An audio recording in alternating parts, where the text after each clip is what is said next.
please use caution. Cold like 0 degrees. I'm out the cage, gotta let out the beast. Revolutionary, gotta let out the streets. Locked in a cage, I'ma let out the sheets. We came for one man, forget my peace. You take the west, I'll take on the east. I'ma put him in the cage, never let out the. I hear him chat to the noise, move too quick, can't stop for the talking. I hear him chat with the boys, man so tough, but mans keep walking, yeah. Just too sharp with the prize, right guys, let it tell me I'm awesome, yeah. Hot like fire on the pan, if you wanna touch me, please use caution. Stop that, stop that, stop that.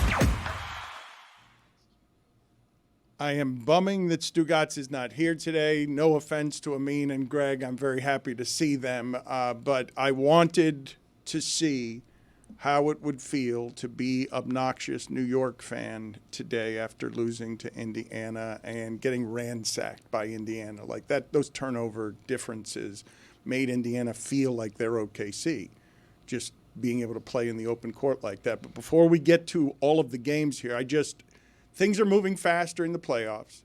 Our local team is in the Stanley Cup final. We will get to that in a moment. But we didn't properly celebrate around here when the Boston Celtics season came to an end. I forgot to use any number of the devices in our arsenal to unleash upon Boston Celtics fans. But today is a day to enjoy the misery of New York. The loudest New York there's been in basketball in 25 years falls as a favorite.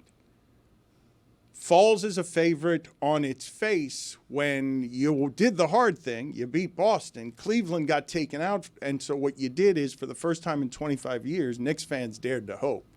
So when it collapses like that against a team you were favored to beat, a team you were better than all season, now you get to a point where OKC, the best record since the start of the year, are OKC and Indiana. We know this, right? 53-13, OKC, Indiana's 46-18. So they've both been very good since January 1st.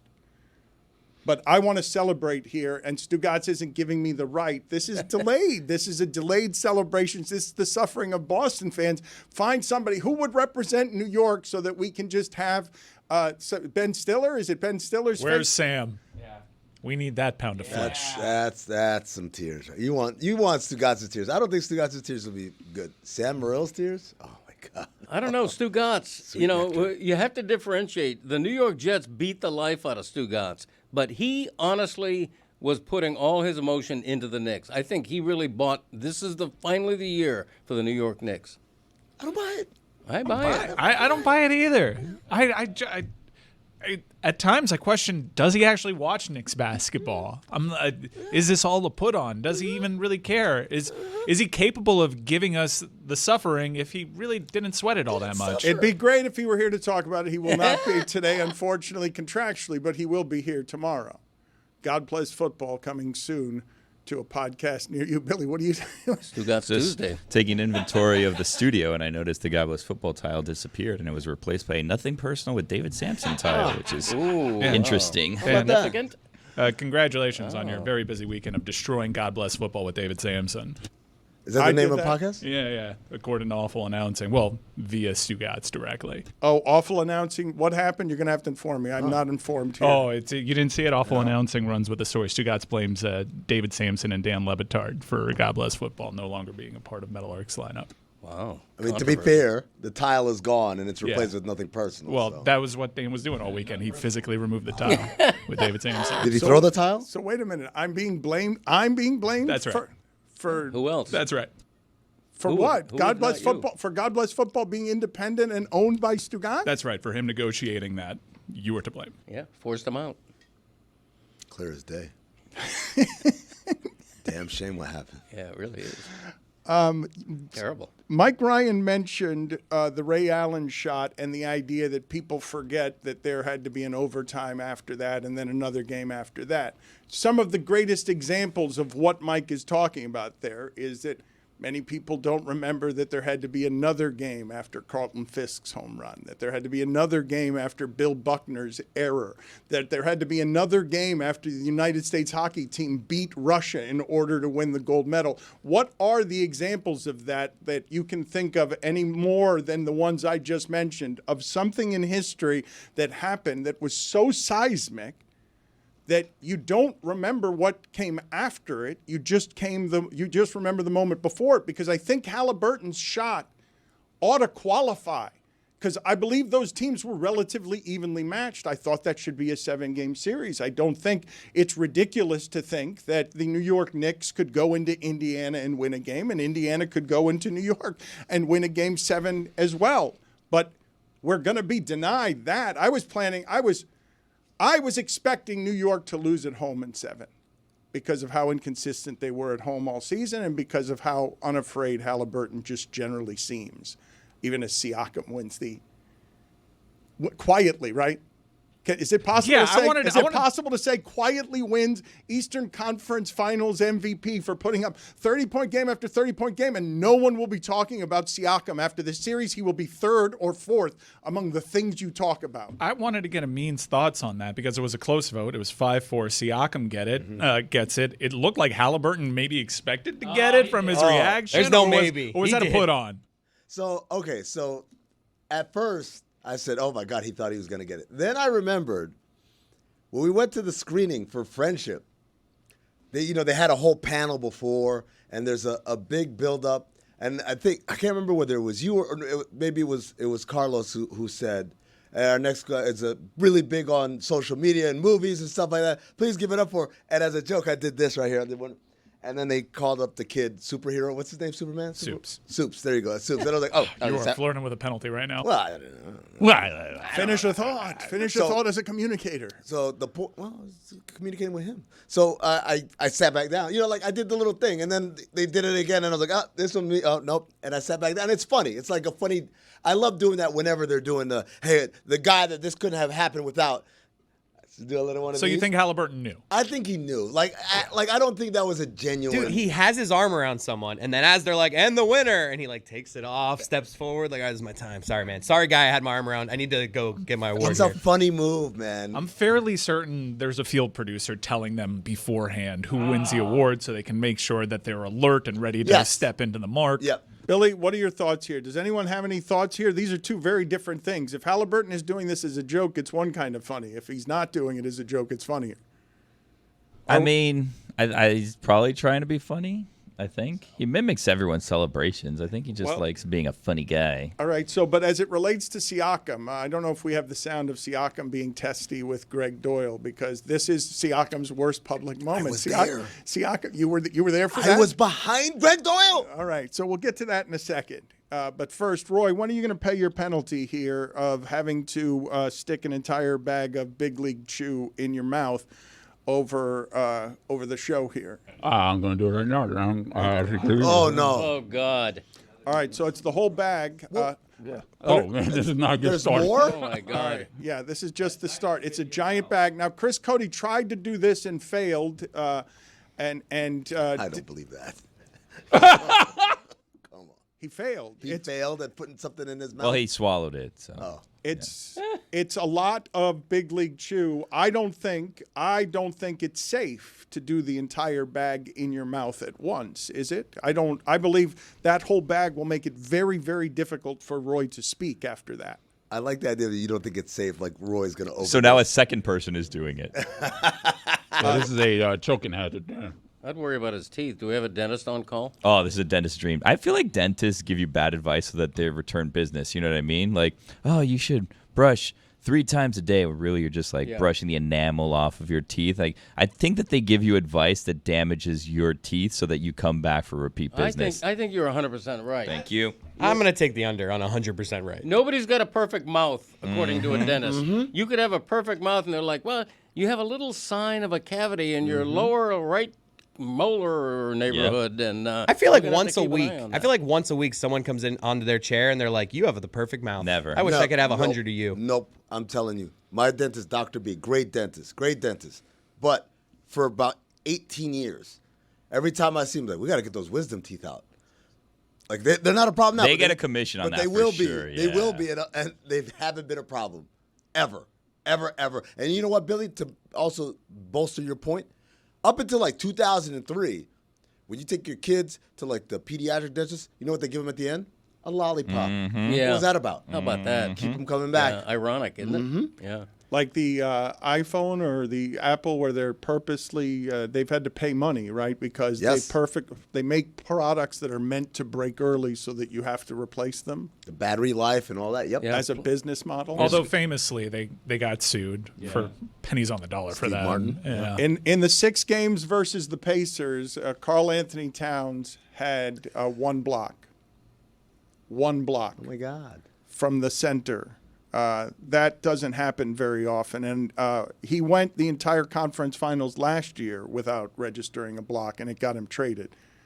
Well, Right after that. they didn't get him traded. Right after that, he was traded. That and his salary. But my point is that this was a bad defensive team. Like when Haberstroh writes that Brunson, Bridges, Hart, Anunoby, and Cat was the second worst defensive unit in conference finals since 2008. Only one that was worse was 16 Toronto with Luis Scola out there. Oh my God.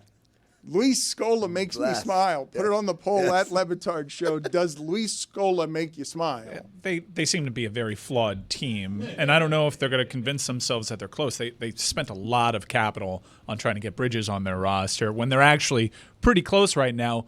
I mean, a lot of Knicks fans are lamenting, like, we could have used those 5 picks for Giannis now that he's in the Well, picture. what does it mean that 93% of their money is tied up in 6 players, and they got less from the bench than anybody, and they got less from the bench all season? Like, I'm asking you the question structurally. Is people now wonder, are the Celtics going to trade Jaylen Brown, or what are the Celtics going to do to counter, however it is that OKC needs to be countered?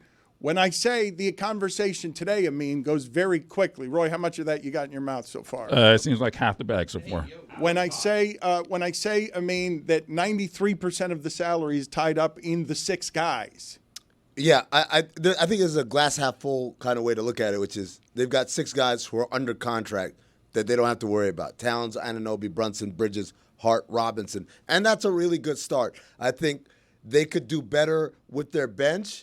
I also think Tom Thibodeau could do better with trusting his bench. Landry Shamet was a nice little discovery. Would have been nice if he had been playing all year long as opposed to just the last couple of games. Same thing with Precious Achiuwa, who played when Mitchell Robinson was hurt earlier this year. Would have been nice to be able to turn to him earlier in the series rather than later. So I think part of it is coaching, a coaching decision.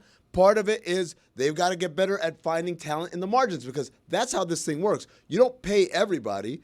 You pay a certain number of people, in this case for them 6, which is actually a pretty good number to have locked up. And then you've got to do a great job with your scouting, with your first-round picks, second-round picks, with your minor league scouting, with your guys, young vets that kind of pop up somewhere and can help a team. That's the next phase of that the front office has to go through. But can you actually win a championship with 2 out of your starting 5 being that bad at defense, people that you can target right up the spine of your defense? And moreover, I don't know if you saw Becky Hammond's quotes, but is Jalen Brunson just too small? Can your best player be that small for you to win a championship? So shout out to Master Tesfacion who grabbed that flag and ran with it.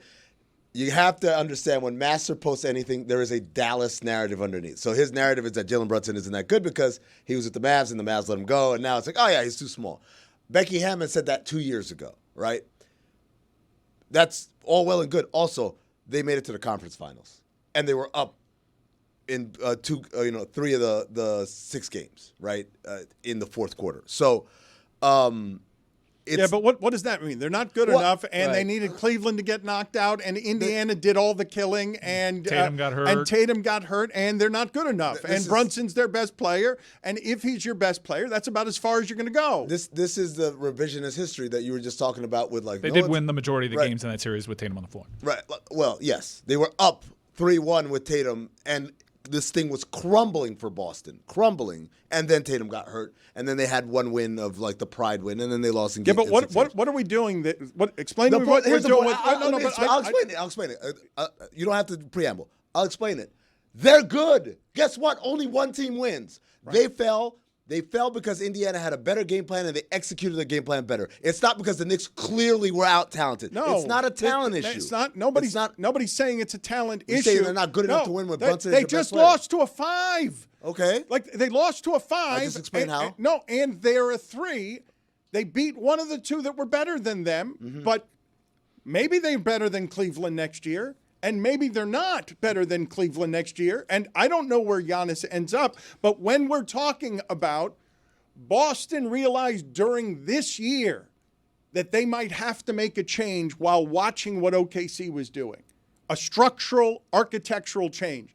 If Boston is the champion is doing that, I feel like we've sped up. What are you looking at me? What was Boston realizing had to make a change? There was a conversation happening during the season as people realized, like you did, OKC has gotten better than Boston. What might that team have to do to change if it loses against OKC?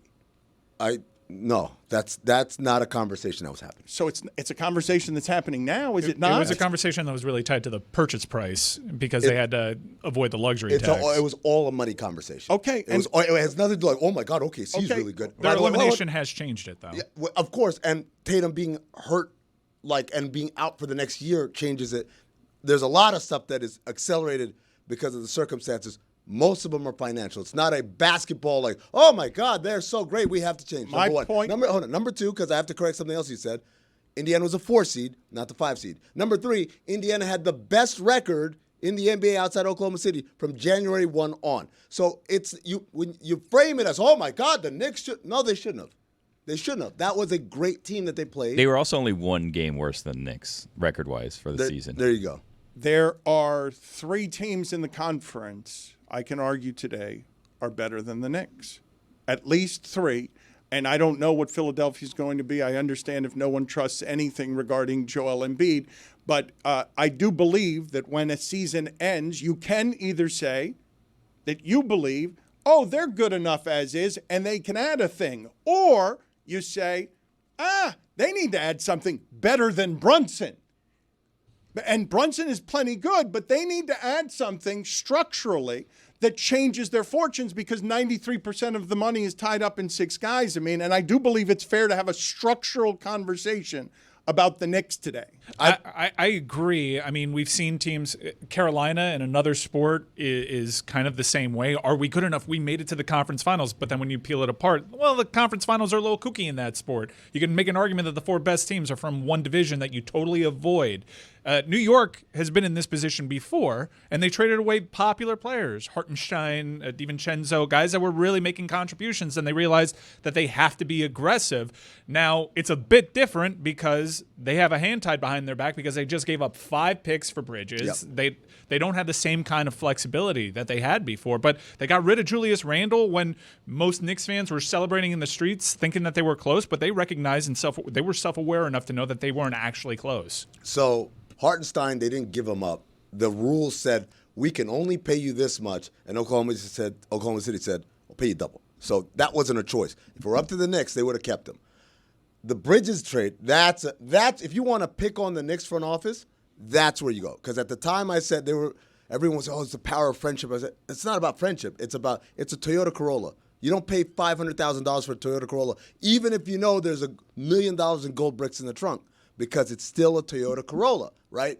And in that sense, you spent that $500,000 or 5 first-round picks on a Toyota Corolla, and now there's a Mercedes on the market, and you're like, if only I had $500,000 on me. Wait a minute. How many gold bricks were in the trunk? $1 million. I'm going to keep that car. I'm going to keep that car. Yeah. What year was it? I could turn in those bricks, get money, and now buy an even better car. Greg, Like Is it to a sale or Especially if it's a low mileage Greg, Toyota. if you go Gold's to the- hard to move. If you go to the dealership, Right. Multiple ways. and a genie says to you, by the way, that Corolla right there, it's got $1 million in gold bricks in it. Nobody knows. The dealer doesn't know. Yeah. The other customers don't know. There's a Nobody genie. knows. There's It weighs the genie, a lot. The The genie, car Is is this one of my take it. wishes? Why is the genie there? Why is there a the genie talking is like is that? is Greg's guardian angel. But if right? I have a genie, Wait, wouldn't I hold just on. Genie or Yeah. guardian Two different angel? things. There's It's a a car genie with who's a gold guardian bars, a angel. genie's in it It's who's a genie guardian who's a guardian angel. angel. Is it a Right. genie or guardian Why does the angel? genie need to whisper? Hold Genie on. doesn't give you choices. Do guardian angels can't be genies? Is that what you're saying? No way a Camry's trunk is big enough to hold $1 million. When you say a in genie, gold. do you mean Oh, I think Robin it is. Williams is Greg's guardian angel? You take Not the that tire genie. out,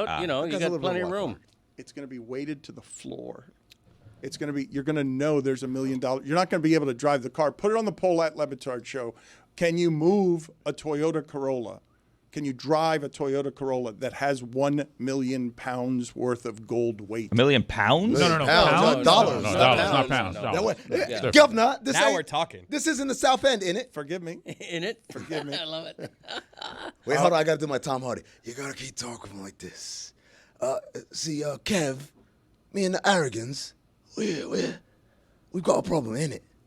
I love that. Yeah, it came up on It was not Mobland. any good. Yeah. It was not any good. No, So- it's great. In it?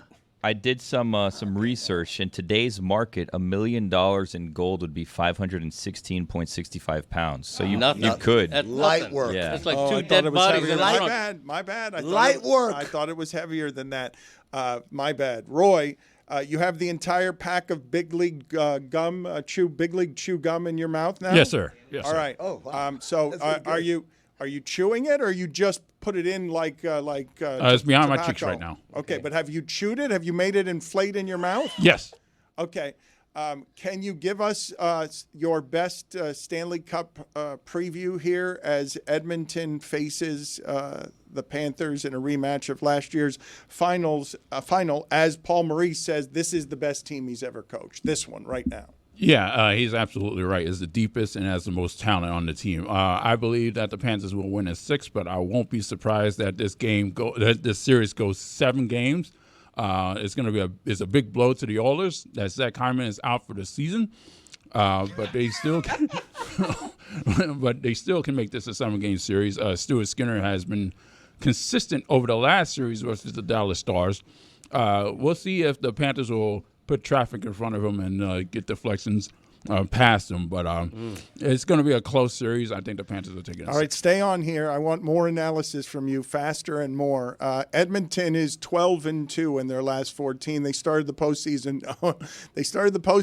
And they were down early against the Kings, and then in games 3 and 4 they were also down late. The Kings could have killed The Kings Oilers. The Kings could have The put an worst end to challenge this. in the history of sports. That series ended with that challenge. The Panthers have been great during the last 12 games. Edmonton has been better.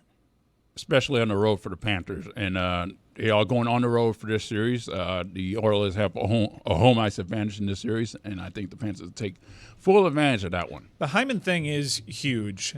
What?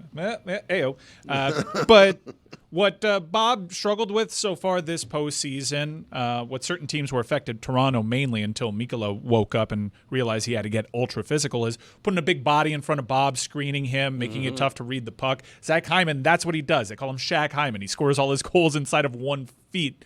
But now that he's out, what big body can they put up there? Is it Nugent Hopkins?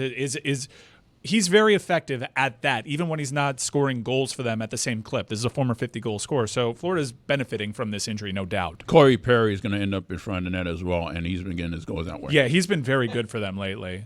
This Google AI thing seems to still be figuring itself out because it seems as though $1 million in gold might only be 27 pounds, not 516. Yeah, when Dan started saying that, I'm like, this See, is... it says $1 million of gold at today's market price would weigh approximately 516.65 pounds. This equates to about 83,083 troy ounces, or 27.46 pounds of gold. Now, is it pounds of gold or is it pounds of gold in it, governor? If you ever find gold, by the way, gang, if you're ever treasure hunting and you find gold, melt it down and remake your own bars, because if it's stamped and it belongs like to Spain, they're gonna come and claim it. I'll just melt it down. No, you really have to find someone to melt it down. Because if it belongs to like the Kingdom of Spain or like the Irish whatever, So they just come hold and it to they like claim a lighter? it. Just like You hold it can't- up to a lighter. And just like, No, you'll see if it's coins. Find a cauldron. Yeah, no, you got to.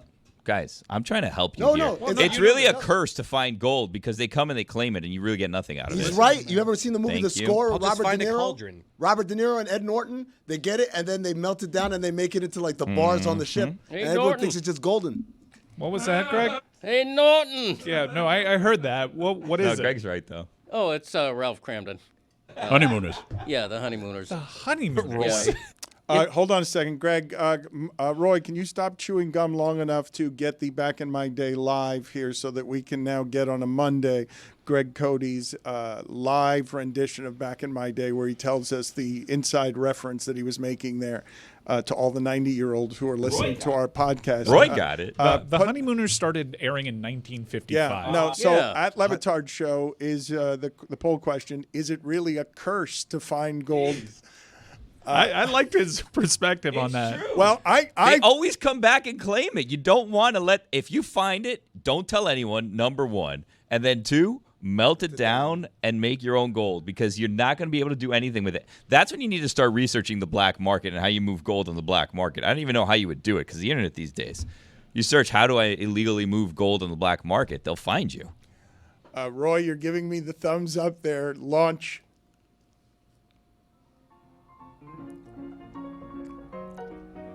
I mean, everybody knows who Ralph Cramden is, right? Mm-hmm. The world's most famous bus driver. Ed Norton was his neighbor. And, hey, Norton! You know, and so an actor named, it's almost like a Michael Art Jordan Carney. thing. Art Carney, right. Played Norton. Hey, Norton! It was like... It's really all you've got, huh? Can we transcribe this? I want to transcribe this and have someone else read it. Okay. Greg, hold on. Word Greg, for word. Hold on. Okay. I know you're so good at this that you don't need to practice. Norton! Back in my day. Hey, Norton! I want to see this in black and white. I need to see this transcribed. You haven't written a Back in My Day in a while. You continue to publicize your books here off of those books. old Yeah. recycled work. You haven't Right. done a lot of new. You're not cranking out fresh material. Sure. So I'm cranking out fresh books. I'll tell you that. I just bought a racehorse. Flew down here from Argentina to Miami, Isla Grande in quarantine right now. They went the other way. And then she's going to be shipped up to Ocala for some training. What's the name? Isla Grande. The big island. Now I'm just picturing like a plane full of horses, and like there's like a cart going down the middle. Like, you guys want some hay here? There's some hay. No, we have video. You should play the video of my horse. Yeah, you should. Boarding a plane. Yeah, Because yeah, it's yeah. Just go run astounding and get to that see. for him. No, Yes. because we did this on his podcast, and it's not the horse boarding a plane. It's just the horse moving from one vehicle to another I know, vehicle. but- How do majestic. horses? How do they like planes versus riding on the expressway? I think they like it because they disguise the plane. They try to make it Yeah. look like they're just in a stall or something. They even put like a bale of hay there. Plus, Isla Grande had big earmuffs. Listening to music, I imagine those are like AirPods. Watching Mobland. It's like listening, watching a show on the Watching flight. Mobland. Okay. On the... Hey, Roy, can you feel your lower teeth rotting in your head? Yes. Okay, I'm just checking. But the other thing that occurs is that when you melt a gold brick, Yeah. why does it have to be made into a brick shape? Like, if you put it in a squirrel You can make it mold, into anything, You can yeah. make a gold squirrel. Like ice cubes, they have ice cubes with dimples like a golf ball. Why can't you do that with gold? That's a good point. I mean, it happened in, what was that Ben Stiller movie? The one where there was a hotel Tower Heist. So in Tower Heist, spoiler alert So for bad. everyone who's That's such oh, a it's bad a movie. classic. Such a bad. It's No a wonder classic Stiller won't do this Thanksgiving show. movie. So anyone who watches Tower Heist will know this. If you haven't, maybe tune off now if you're getting around to Tower Heist. It came out in 2011. So Tower Heist, it was kind of like a Bernie Madoff situation where the guy came out and he ruined everybody's retirement. And what happened was he hid all of the money in a gold-shaped car that he had in his penthouse. And then it was Corolla? painted so everybody thought that it was a car. But really, every piece of it was gold. So at the end, again, spoiler alert, Ben Stiller went, and everybody that had lost out on their retirement, he mailed them in the mail. He sent them like a mirror. He sent them like the steering wheel, and it was solid gold, all of them. Boom, retirement back. Then he went to jail. Spoiler alert. Well, he committed crimes. He had to do the time. Don't commit the crime if you can't do the time, There right, you Greg? go. That's exactly right, Billy.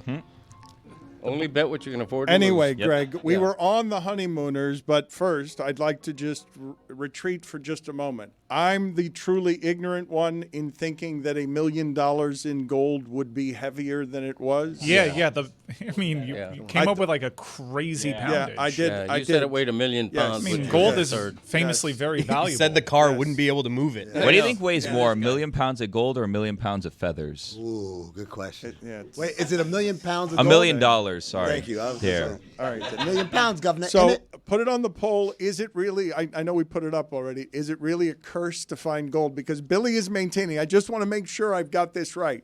You're maintaining that you would rather not find gold than find gold. I'm not correct? saying I would rather not. I'm just saying once you find it, then the treasure hunt has just begun. Now you need to move it. And how do you move it?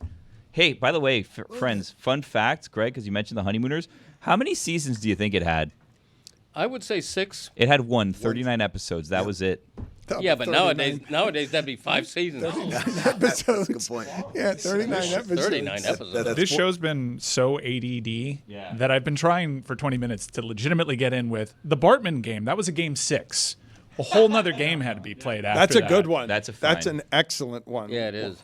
Why is that a fine? For someone. I don't know. We don't even remember talking about that.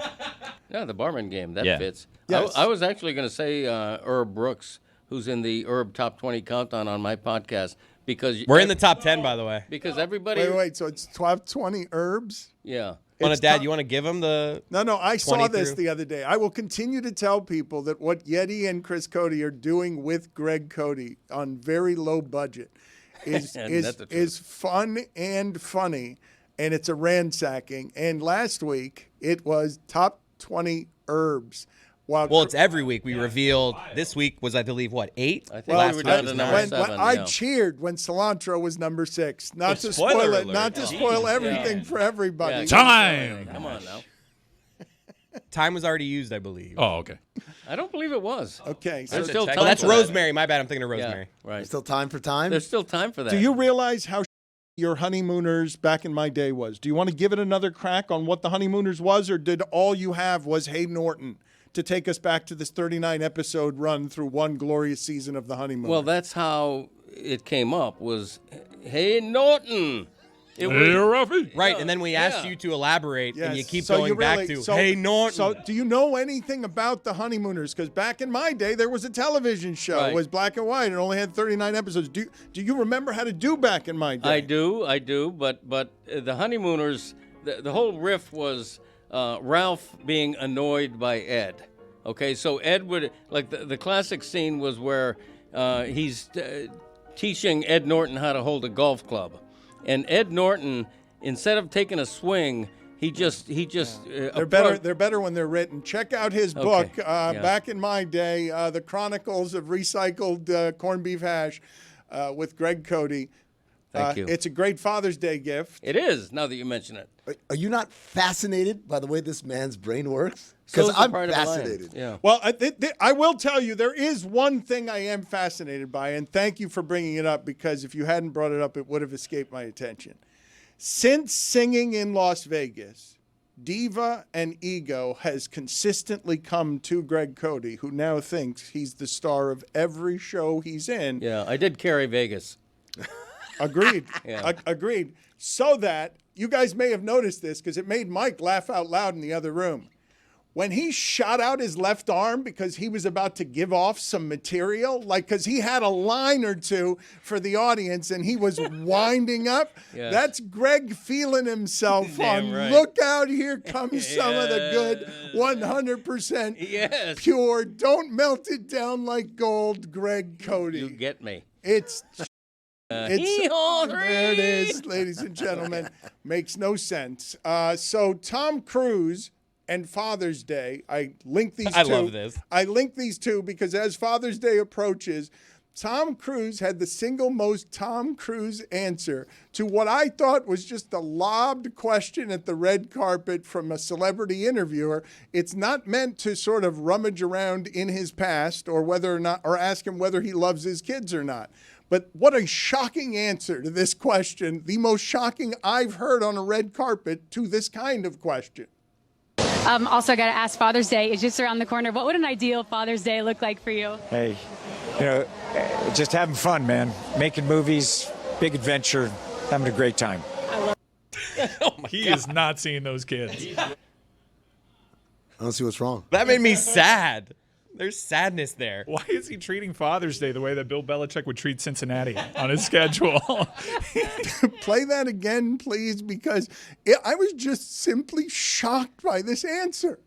Also, I got to ask, Father's Day is just around the corner. What would an ideal Father's Day look like for you? Hey, just having fun, man. Making movies, big adventure, having a great time. Sounds like an awesome Father's Day. Do you think he didn't hear the question? Yeah, he's just like, And he just had one like, in the holster? I think that's what he thinks an awesome Father's Day is. Well, what's the other option? Brunch with the in-laws? Like, his version's so much better. So much better. Oh, my God. Father's Day is not about fathers, let's be honest. It's such a Sure isn't. softball question, though. I mean, come on. You know what he did? He went yard with that answer. Did he? Yeah. Okay. Play it again. Play it again. Listen to him process and then, deliver. Also, I got to ask, Father's Day is just around the corner. What would an ideal Father's Day look like for you? Hey, just having fun, man. Making movies, big adventure, having a great time. That left the park, man. What are you talking about? Did you guys know that the Texas Rangers were an out away from winning a World Series in 2011 twice in Game 6? Yeah. Went on to lose that series. It was an amazing World Series. Josh Hamilton had one of the great forgotten moments by just putting them 2 up. Kind of like the Jermaine Kearse catch in that Super Bowl. You guys remember the Derek Fisher shot that he hit again to beat the Spurs? That had to win the series. It didn't win the series, but even better than that, Tim Duncan hit an incredible shot right before it. Yeah, Tim Duncan's shot was even more incredible than the Fisher one. Seconds before. Put it on the poll, please, Juju, at Le Batard Show. Is Father's Day for fathers? It's not. You think Tom Cruise just walks around everything and says, I could jump off of that? No, he just does. Put that on the poll at Le Batard Show. Does Tom Cruise just walk around saying, I can jump off of that? Again, I just want to play it one more time because it's amazing. Annabella, he's not thinking about you at all. He's only thinking about himself. When it comes to Father's Day, it's me on Tom Cruise. Also, I got to ask, Father's Day is just around the corner. What would an ideal Father's Day look like for you? Hey, just having fun, man. Making movies, big adventure, having a great time. That'd be like if I asked my dad that. He'd be like, just, writing columns. Yeah. Love to write a column. Big adventure. That's a dude that can't wait to get back to Anna de Armas. He doesn't have time to see his kids. He's strapped to the side of an airplane. His face is vibrating. This episode is presented by Smirnoff. We do game days. Please drink responsibly. The Smirnoff Company, New York, New York. You can be very afraid and properly respectful of Connor McDavid and also have what I'm about to say be true as to why it is the defending champions might not fear what cometh this way, even though I would fear what cometh this way, not just with home ice, but because the growth of this kind of transcendent talent sort of demands that he step up and win this to be the talent that I believe everyone hockey thinks he already is, just better than everybody. And what he's facing, though, is the following.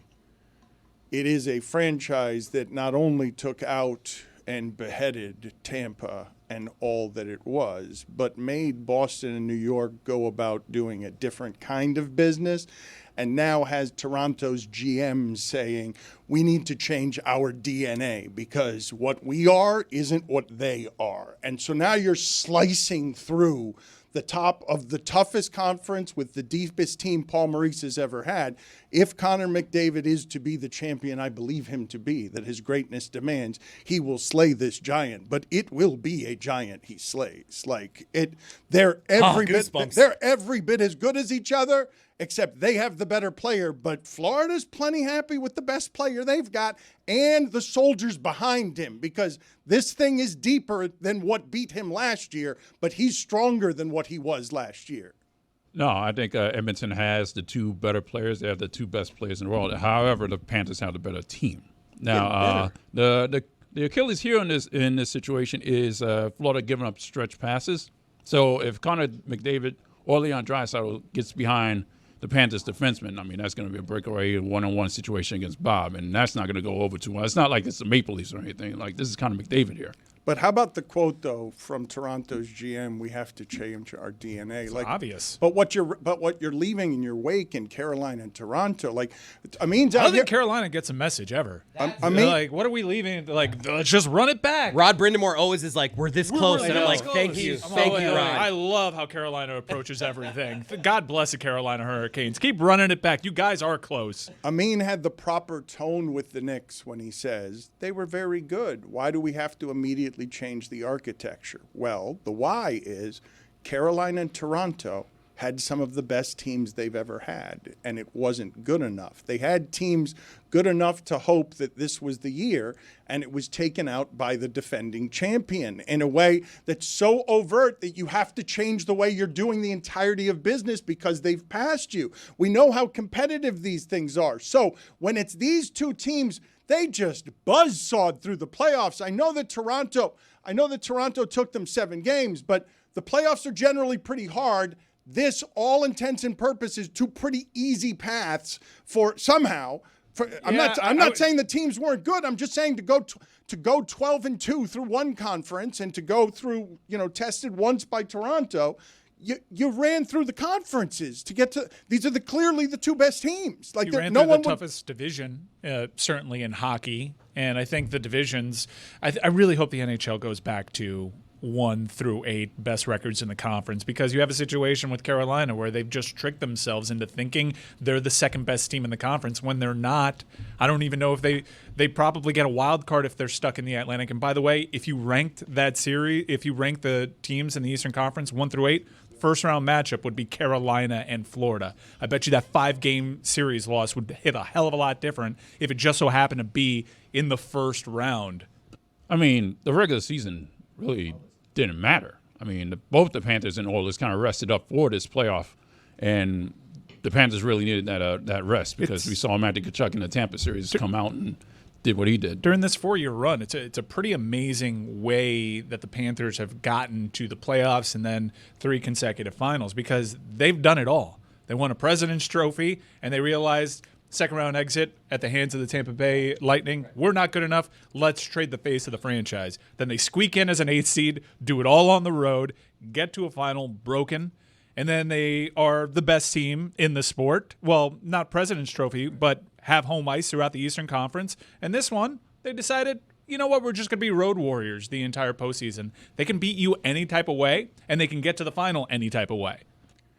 When Paul Maurice says it's the best team he's had, and the last one he had was a champion, and when what I will keep saying cometh this way throughout hockey history, when something that looks like this. What do you talketh that way?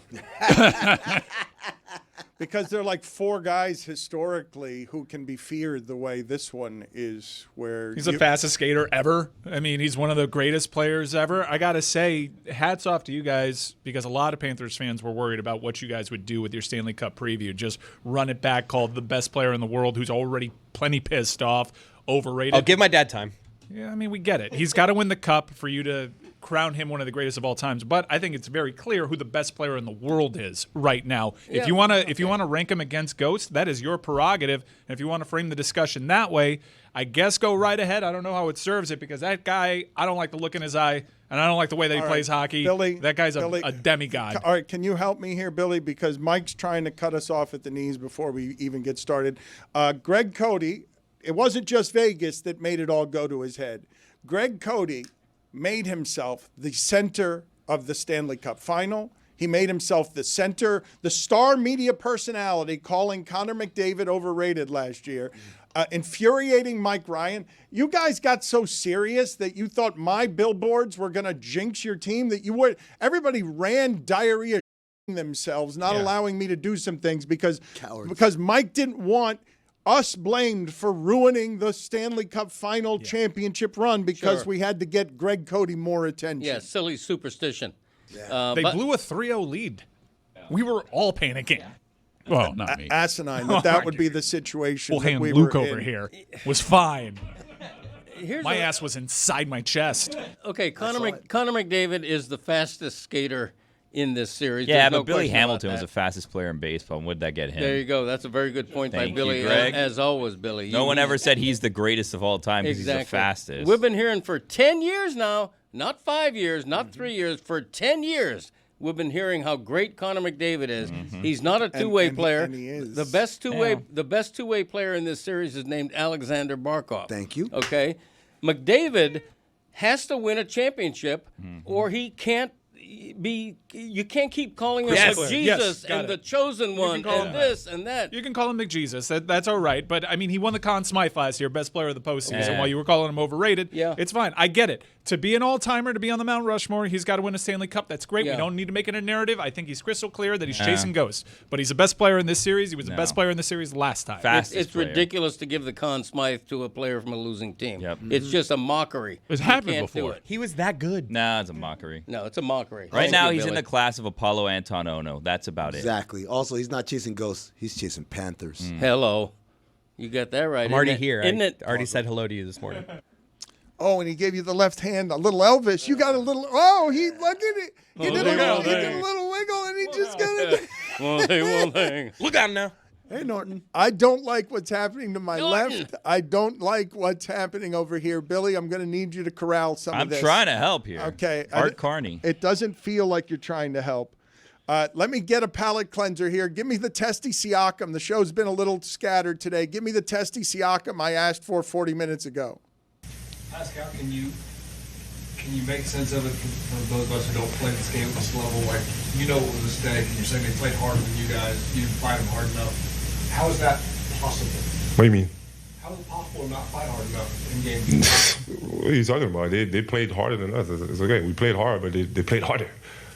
What's your point? I don't get it. My point is, you're saying you guys got outfought, and I'm saying That happens in the game, though. That's basketball. in game 5 we didn't play them. You're saying You're good? You're good, bro? You're looking for something, I know, but damn. No, but I'm telling you, though. I told you. What else you want me to tell you? well, what you tell me how. That's all I'm asking. Well, what about you telling me? So go ahead.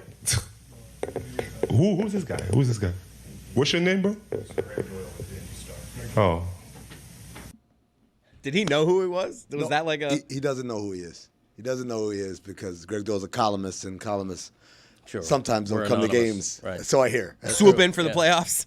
Yeah. Absolutely true.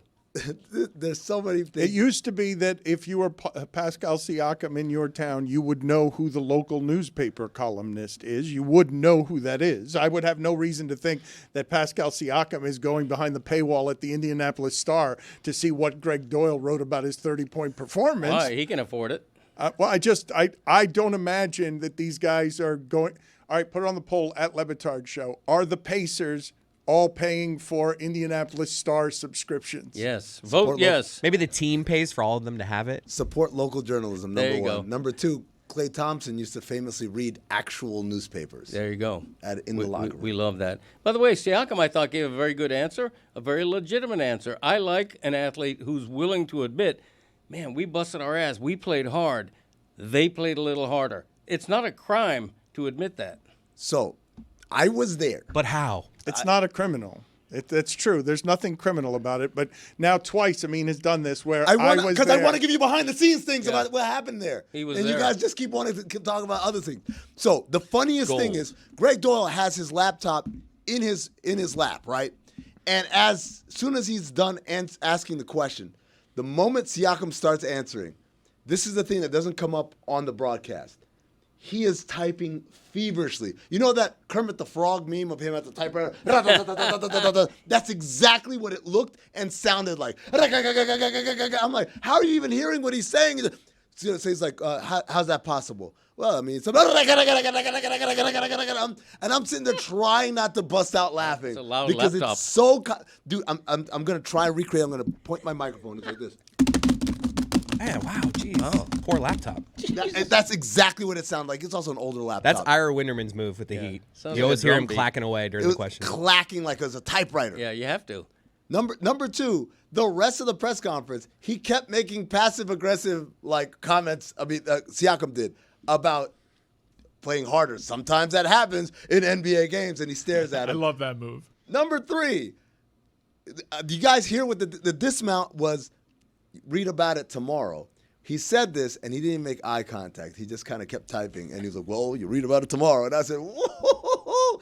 Yeah, I was, the whole time I was like, this Gregg Doyel guy, what's his big deal? Then he hit the dismount, and I was like, you know what? It kind of won me back. What was his body energy? What was I looking for there? Okay, well done. I'm glad you No, called. hold on. His body. Just having fun, making movies. Hold on. His you know, vibes. Why don't you just say vibes? What are his vibes? His body language. Thank you, Lewis, in my head. What was his body language like after the question? I'll be honest with you. He took it like a G. But then Woof. again, he was typing like Kermit the Frog, so I Chris. don't know what his vibes were. Chris. He said, look at him. Like right there. That's exactly what it looked like. Chris, I'm not lying. Chris, you called for the ball. Little Sunday sativa. You called for the ball, and you said body, and then you did this. Well, because I was like, it's such an obvious one. Body language. That's why I was like, yeah. That's his should've known body. that one. The Kermit the Frog. That was his body language. Wow. Number 3, and this is the part. You already gave us number 3. No, It's number 4. Number 4, and this is the part where I get to be full self-indulgent. My head, the back of my head is in the shot. Oh, I want to see that. Yeah, if you play it back, that's go. the back of my head in the shot. All right, great. Yeah. Go ahead and play it slow-mo back. All right, so let's see if we can see the back of Amin's head in the shot if we play it back, because I don't see anybody's head. Up. All There you go. Let's see what we've got here. Go ahead and play the sound again, because there was something else I thought was funny about this. Those of us who don't play this game at this level, like, you know it was a mistake, and you're saying they played harder than you guys. You didn't fight them hard enough. How is that possible? What do you mean? How is it possible to not fight hard enough in games? What are you talking about? They played harder than us. It's okay. We played hard, but they played harder. What's your point? I don't get it. My point is, you're saying you guys got out-fought, and I'm saying That happens in the game, though. That's basketball. in game 5, we didn't. There's that. You're saying You good? You good, bro?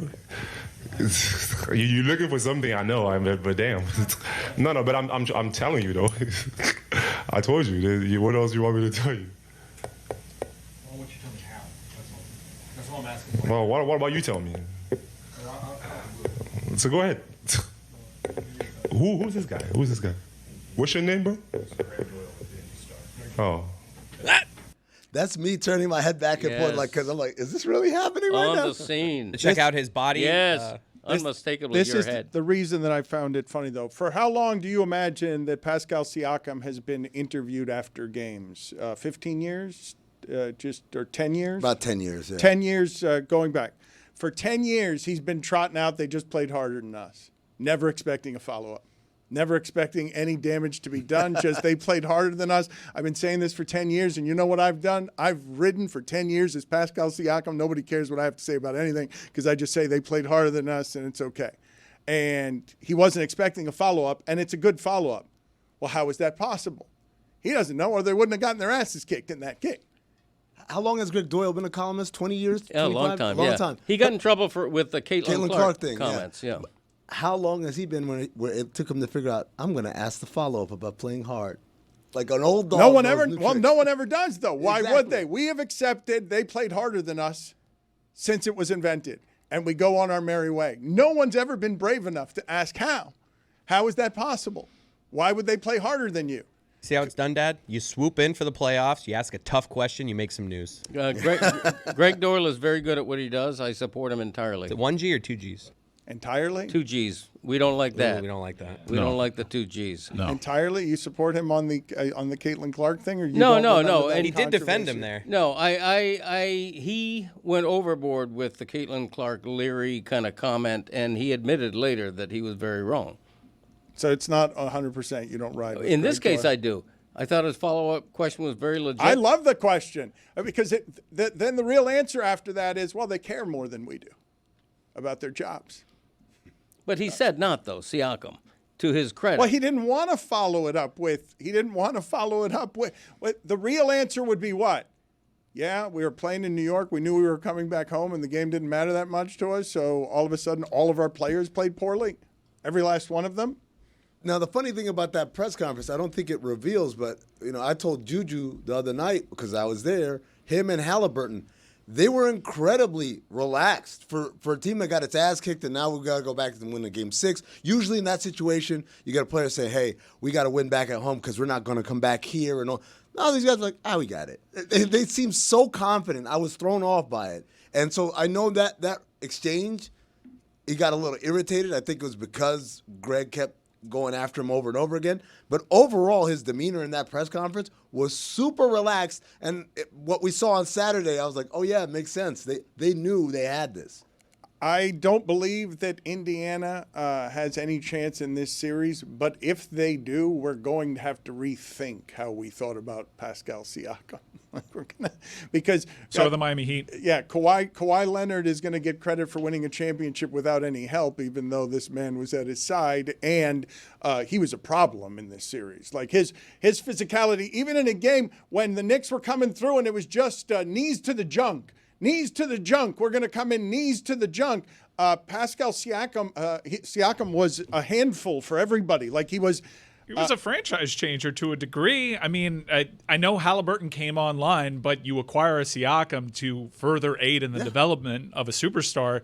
That was one of those moves that went kind of – it was an understated move because everyone was whale chasing, and he was one of the guys that Miami kind of poked around and decided not worth our draft capital. And now he's totally changed the fortunes of the Indiana Pacers. Yeah, I mean, I think for the Pacers when they did that deal, it was absolutely a chips to the middle of the table thing because they realized, man, Halliburton is special, and we need to get him the supporting cast. If you remember, the guy that they traded away was Bruce Brown, who had just won a championship with Denver. Great role player, but a role player. And Siakam is an all-star caliber player, obviously a former champion, former G League champion. And so he brings that kind of gravitas that they needed to take their program to the next level. Why did you just do former G League champion? I didn't know that about him. Yeah, I didn't either. I didn't know that he was in that grind. The G stands for him grind. him and Fred VanVleet, they won a championship for the Raptors G League team, and a lot of people point to that as like these were the seeds of championship Toronto. All And right. Kawhi. So as we follow the storylines of a season, right, because I do believe that basketball will suffer in this next round from just tropes. Like, I don't want the new thing, small markets, whatever, even though these are two, I believe, interesting stories. And not just that, interesting stories at a time that we spent the entire season talking about Luka, talking about LeBron, talking about Steph, talking about Jason Tatum, talking about Edwards, talking about Ja Morant. Who was going to be next? Who was going to be next? Who was going to be next? Oh, okay. It's going to be Shai Gilgeous-Alexander, and it's going to be a Pacer team that we have to tell the stories about somebody. And the third story in this series is Siakam, is it not? Like, this is how names get made this time of year. I was telling you about where are Tatum's moments. Halliburton got the moments in a series that Nesmith and Siakam won. Halliburton got the moment, the moment. And so I ask this as a serious question. Siakam's already more highly regarded than he was 4 or 5 games ago, correct? Siakam has just made some sort of leap in terms of reputation outside of basketball because we have to fill these storylines with somebody, and Chet Holmgren will be here soon enough, but the Pacers were the surprise. Yeah, the Pacers surprised, and he was the one that was their most consistent player in the conference finals. And that's the other thing about Halliburton, Dan. He had the moment, you could say that. He also had a lot of like disappearing acts within that conference finals, and that's really the reason I think the spread between him and Siakam in terms of winning MVP was that. I think the voters were saying Siakam was the guy that showed up pretty much almost every night, and Halliburton kind of came and went. But in a series that demanded his and Naismith and Nesmith, everything they were doing there physically, I mean, like to bother Brunson. I haven't seen Brunson that bothered all season. This was the wear down of 7 games. This was him being worn down on defense. I don't think Knicks fans recognized Brunson being ground to dust by the sheer physicality of their wing players, of Indiana's wings. I guess it's a form of physicality. What it was Indiana understood that we play fast and they don't. And so if you listen to the way they talk, whether it was Halliburton, whether it was Rick Carlisle, they kept saying it's day 1 of 13. It's day 2. They kept emphasizing that this thing is a marathon in which we sprint every mile, and they can't. They're going to try it, but they can't. And what we saw was in Game 6 in particular, but really this is a cumulative effect, the Knicks just got tired. They could not keep up with the Pacers running after misses. It didn't matter. And then as they got tired, the minutes of the season, the minutes of the year catching up to them, the depth of their rotation versus the Knicks rotation. Although Tom Thibodeau did relent and start playing more of his bench, and what ended up happening in Game 6 is when you're tired, you start making mistakes. The Knicks defense started to suffer greatly because they were tired of making tired mistakes. And then for Brunson, when you see what Nembhard did to him in Game 6, 6 steals for Nembhard, right? Hounding and harassing Brunson.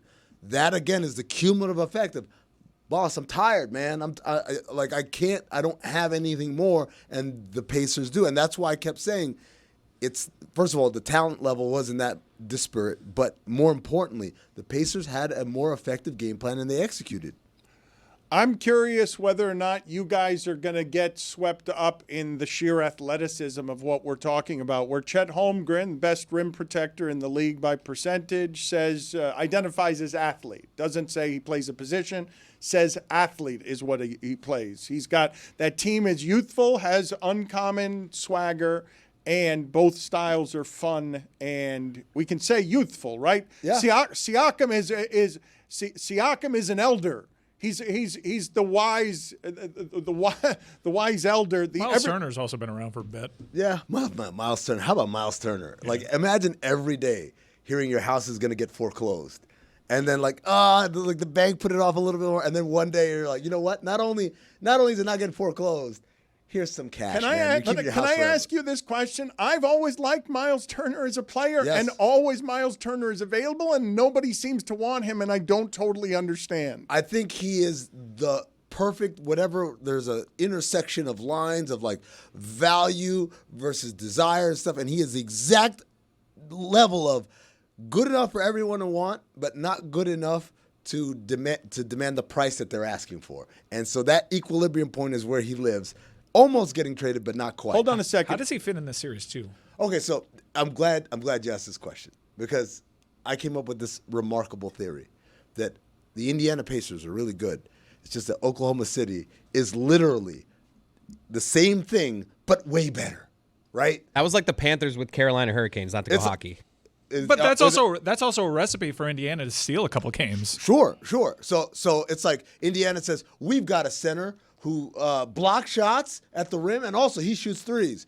And Oklahoma City says, ours does too. He also leads the league in rim percentage defense, and also he can bring the ball up and make plays. Oh, okay. Well, guess what? We have a defensive pest of a perimeter player who can guard guys bigger than him, and Andrew Nembhard. And the Thunder say, yeah, we got one too. His name's Lou Dorton. He's all defensive team. Oh, okay. Well, we got a point guard from the future. He controls everything. He's brilliant. He's dynamic. He's got all these moments. And the Thunder said, cool. Yeah, ours was MVP of the league. Oh, okay, well, let's talk about benches. We got a white guy who comes off the bench, who's scrappy, who gets into defensively and hits big shots in TJ McConnell. And the Thunder say, cool, we've got NBA champion Alex Caruso. Every level that the Indiana Pacers bring, the Thunder have the same thing. It's just a little bit better than what they have. I'm actually getting more excited for this series. Hearing you describe that, it makes me think it's going to be better than people realize. It's absolutely good from a basketball perspective. Look, and let's all make an agreement.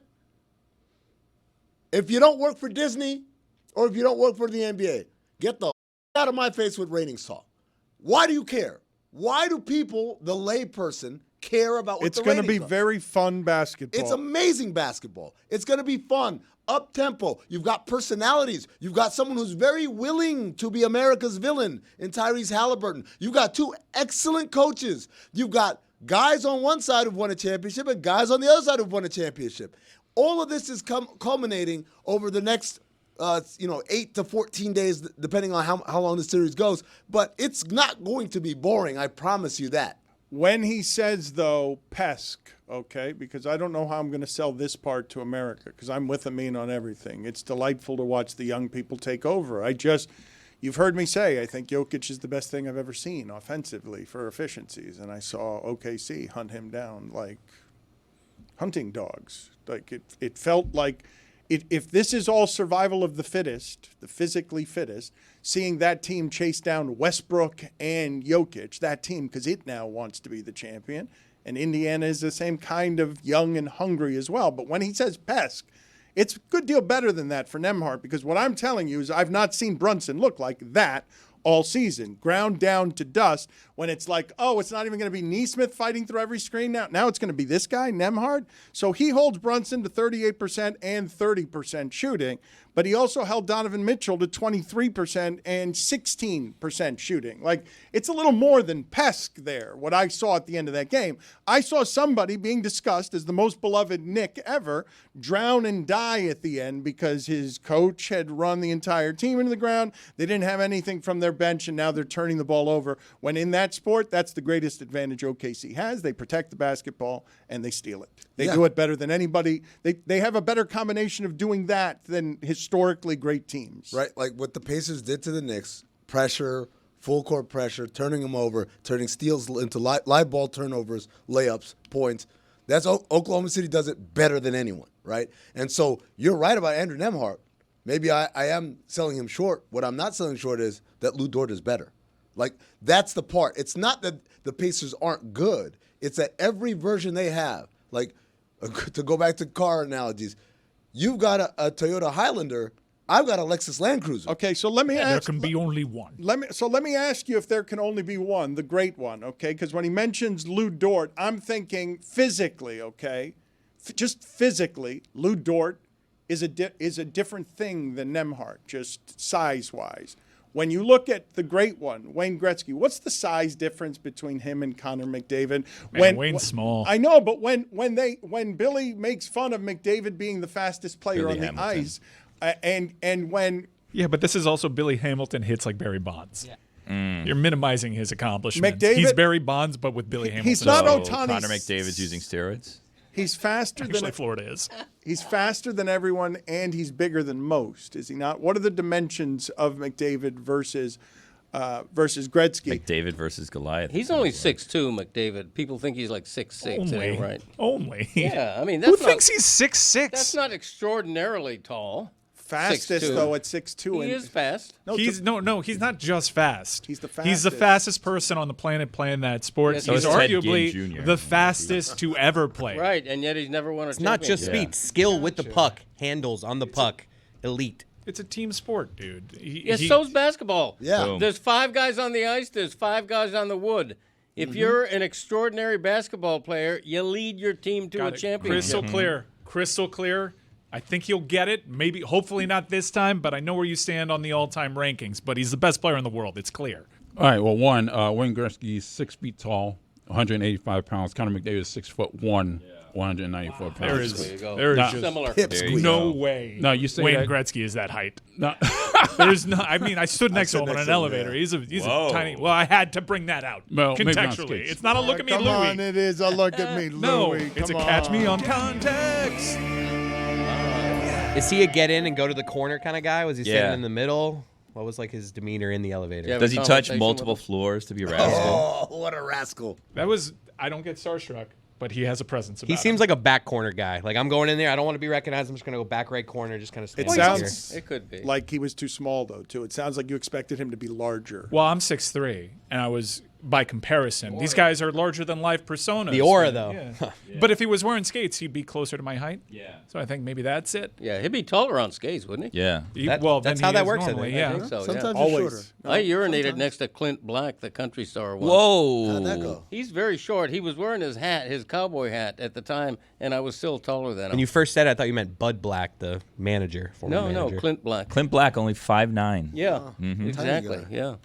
You say that Conor McDavid is the fastest skater in the league. You know who's the slowest skater in the league? Clint Black. Matty Tkachuk. Champion, He's though. very slow. All right, so that's a meme throwing in a Clint Black for no good reason, and he's going to just leave now because I thought it was a valid reference by him. Show. If Clint Black was in the league, he'd probably be the slowest skater. Especially if he skated in a cowboy hat. To Mick's Yeah. point. Mike Ryan, how do you feel about McOverrated T-shirts selling like crazy as Panther fans taunt Connor McDavid, bringing back Greg Cody's finest moment last year? Thank you. Buy him up. If you mentioned Panthers fans, I'm really worried about how Panthers fans are going to behave this postseason. Part of me is happy that the series opens up in Edmonton for the first 2 games because you can frame something that maybe Panthers fans were going to do either way as a retaliatory measure, because this is a very heightened geopolitical time between these countries. I remember last year there were folks that were idiots in that crowd booing the anthem, and this was before a reality TV show host told them to start hating them. So I'm very worried about how we're going to do this down here in South Florida. And the McOverrated thing is just one ridiculous part about it. But I think we're going to see something.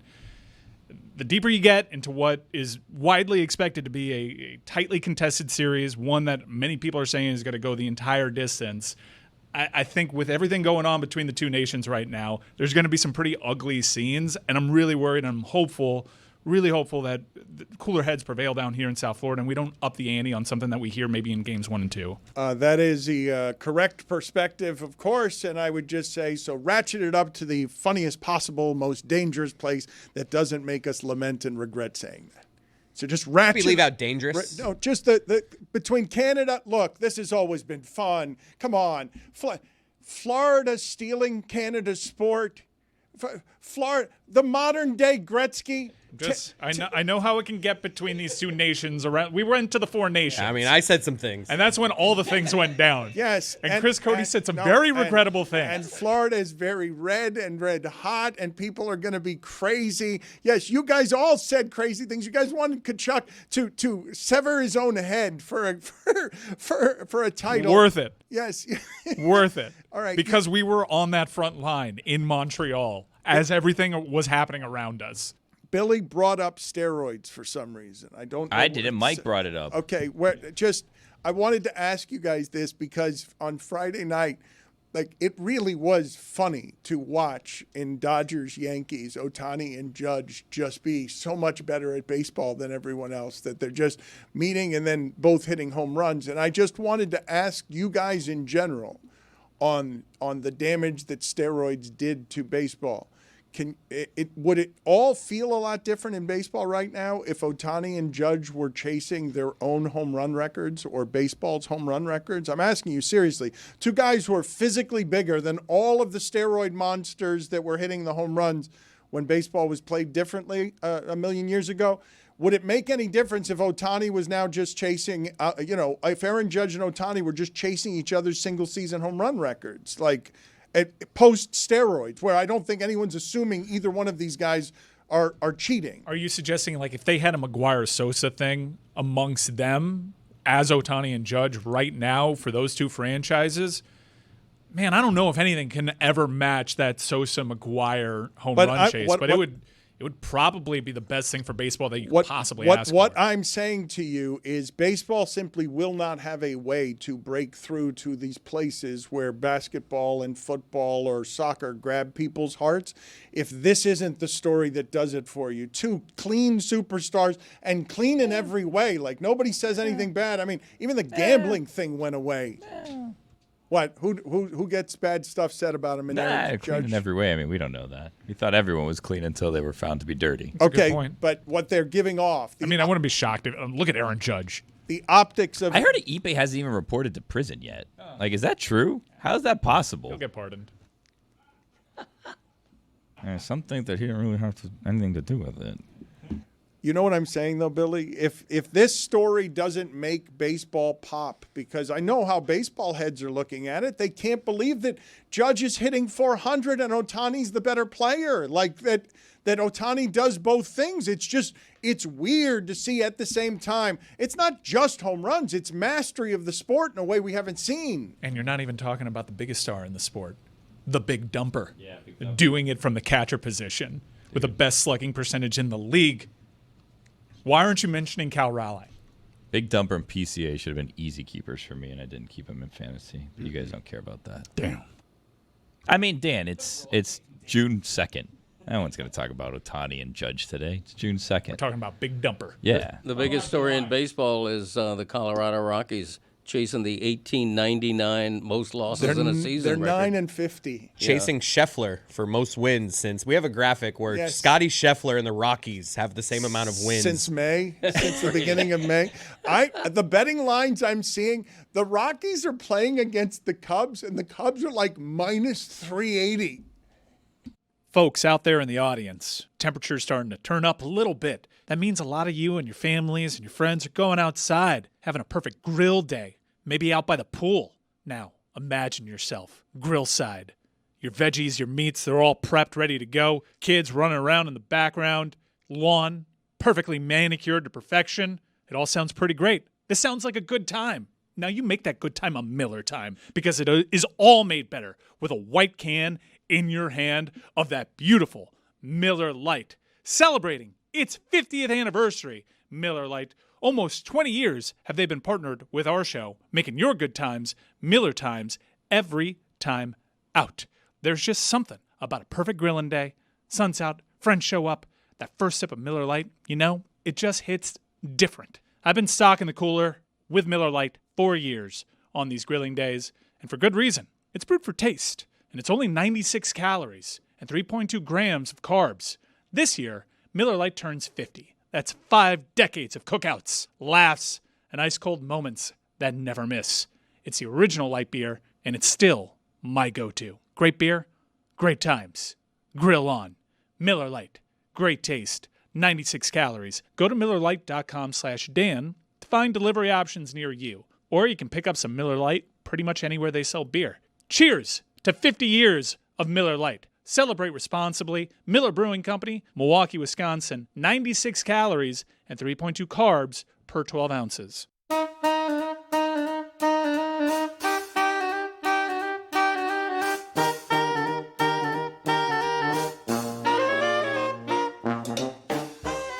That's right, it's time for and it's presented by DraftKings. DraftKings, the crown is yours. Mike Ryan, lead us off. French Open tomorrow. Roland Garros. Tommy Paul takes on Carlos Alcaraz. Alcaraz is on clay. He's great. However, head-to-head, 4-2. Tommy Paul does pretty well against Alcaraz. This is the preferred surface, though. However, if you watch Alcaraz, he usually drops his set to an inferior opponent. He did so yesterday against an American. So I think Tommy Paul can hang around and at least get a set. So I'm taking Tommy Paul plus 2.5 against the spread. Third Paul brother. No relation. He's hard to beat by the Alcaraz on clay. I know from playing topspin. This guy's amazing. Yeah. Wednesday, June 4th, 2025. The Edmonton Oilers will be hosting the Florida Panthers. The prize, well, for that game, the prize is just a 1-0 series lead. But overall, in the series, the prize, Lord Stanley's Cup. The Edmonton Oilers, who famously lost last year's Stanley Cup, are 1.5 goal favorites. They have the Billy Hamilton of hockey, some are saying. I'm going to take the Florida Panthers plus 1.5 in Edmonton. Normally here I would say I don't know if they're going to lose the game or win the game, but I don't think they're going to lose by 2 goals. Friends, they may win by 3 goals. What? They may not, but they may. They may. And that's why I'm going to take the Florida Panthers. Statement game, Dano. I am embarrassed to admit this, but I am impressed with Logan Paul as a wrestler. He survived the Uso frog splash and John Cena's heel turn the other day, and I was just impressed. I was just impressed by him as a wrestler. I wasn't expecting to. To be how you watching doing on confidence? Wrestling on Saturday night. How you doing on confidence? Because you just mentioned John Cena's heel turn in the middle of that. Uso frog splash is taking down. It is. It's tough to kick out of. Logan Paul's a natural at it. He's really good at it. I'm jealous at how good he is at just picking something up that is very hard to pin down. How'd you feel about R-Truth getting released there, Dan? Not nearly as bad as the rest of the locker room felt, huh? They've been very vocal about that. I do think. Wait, is the portal open? I think TKO and WWE should tread very lightly. Whoa. I don't know if you guys saw what they did, but The Rock made a whole big deal about announcing New Orleans, we're coming here for WrestleMania.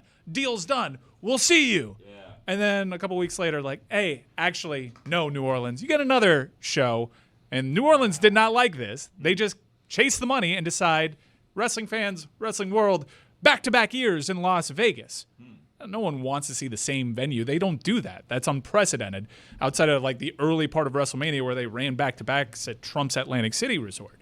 This is not something that we do. Why do you do this? Well, there's more money for TKO to grab with the infrastructure of Las Vegas and have a whole bunch of pop-ups over there. TKO has been all about the money. Nick Khan's been amazing at generating revenue.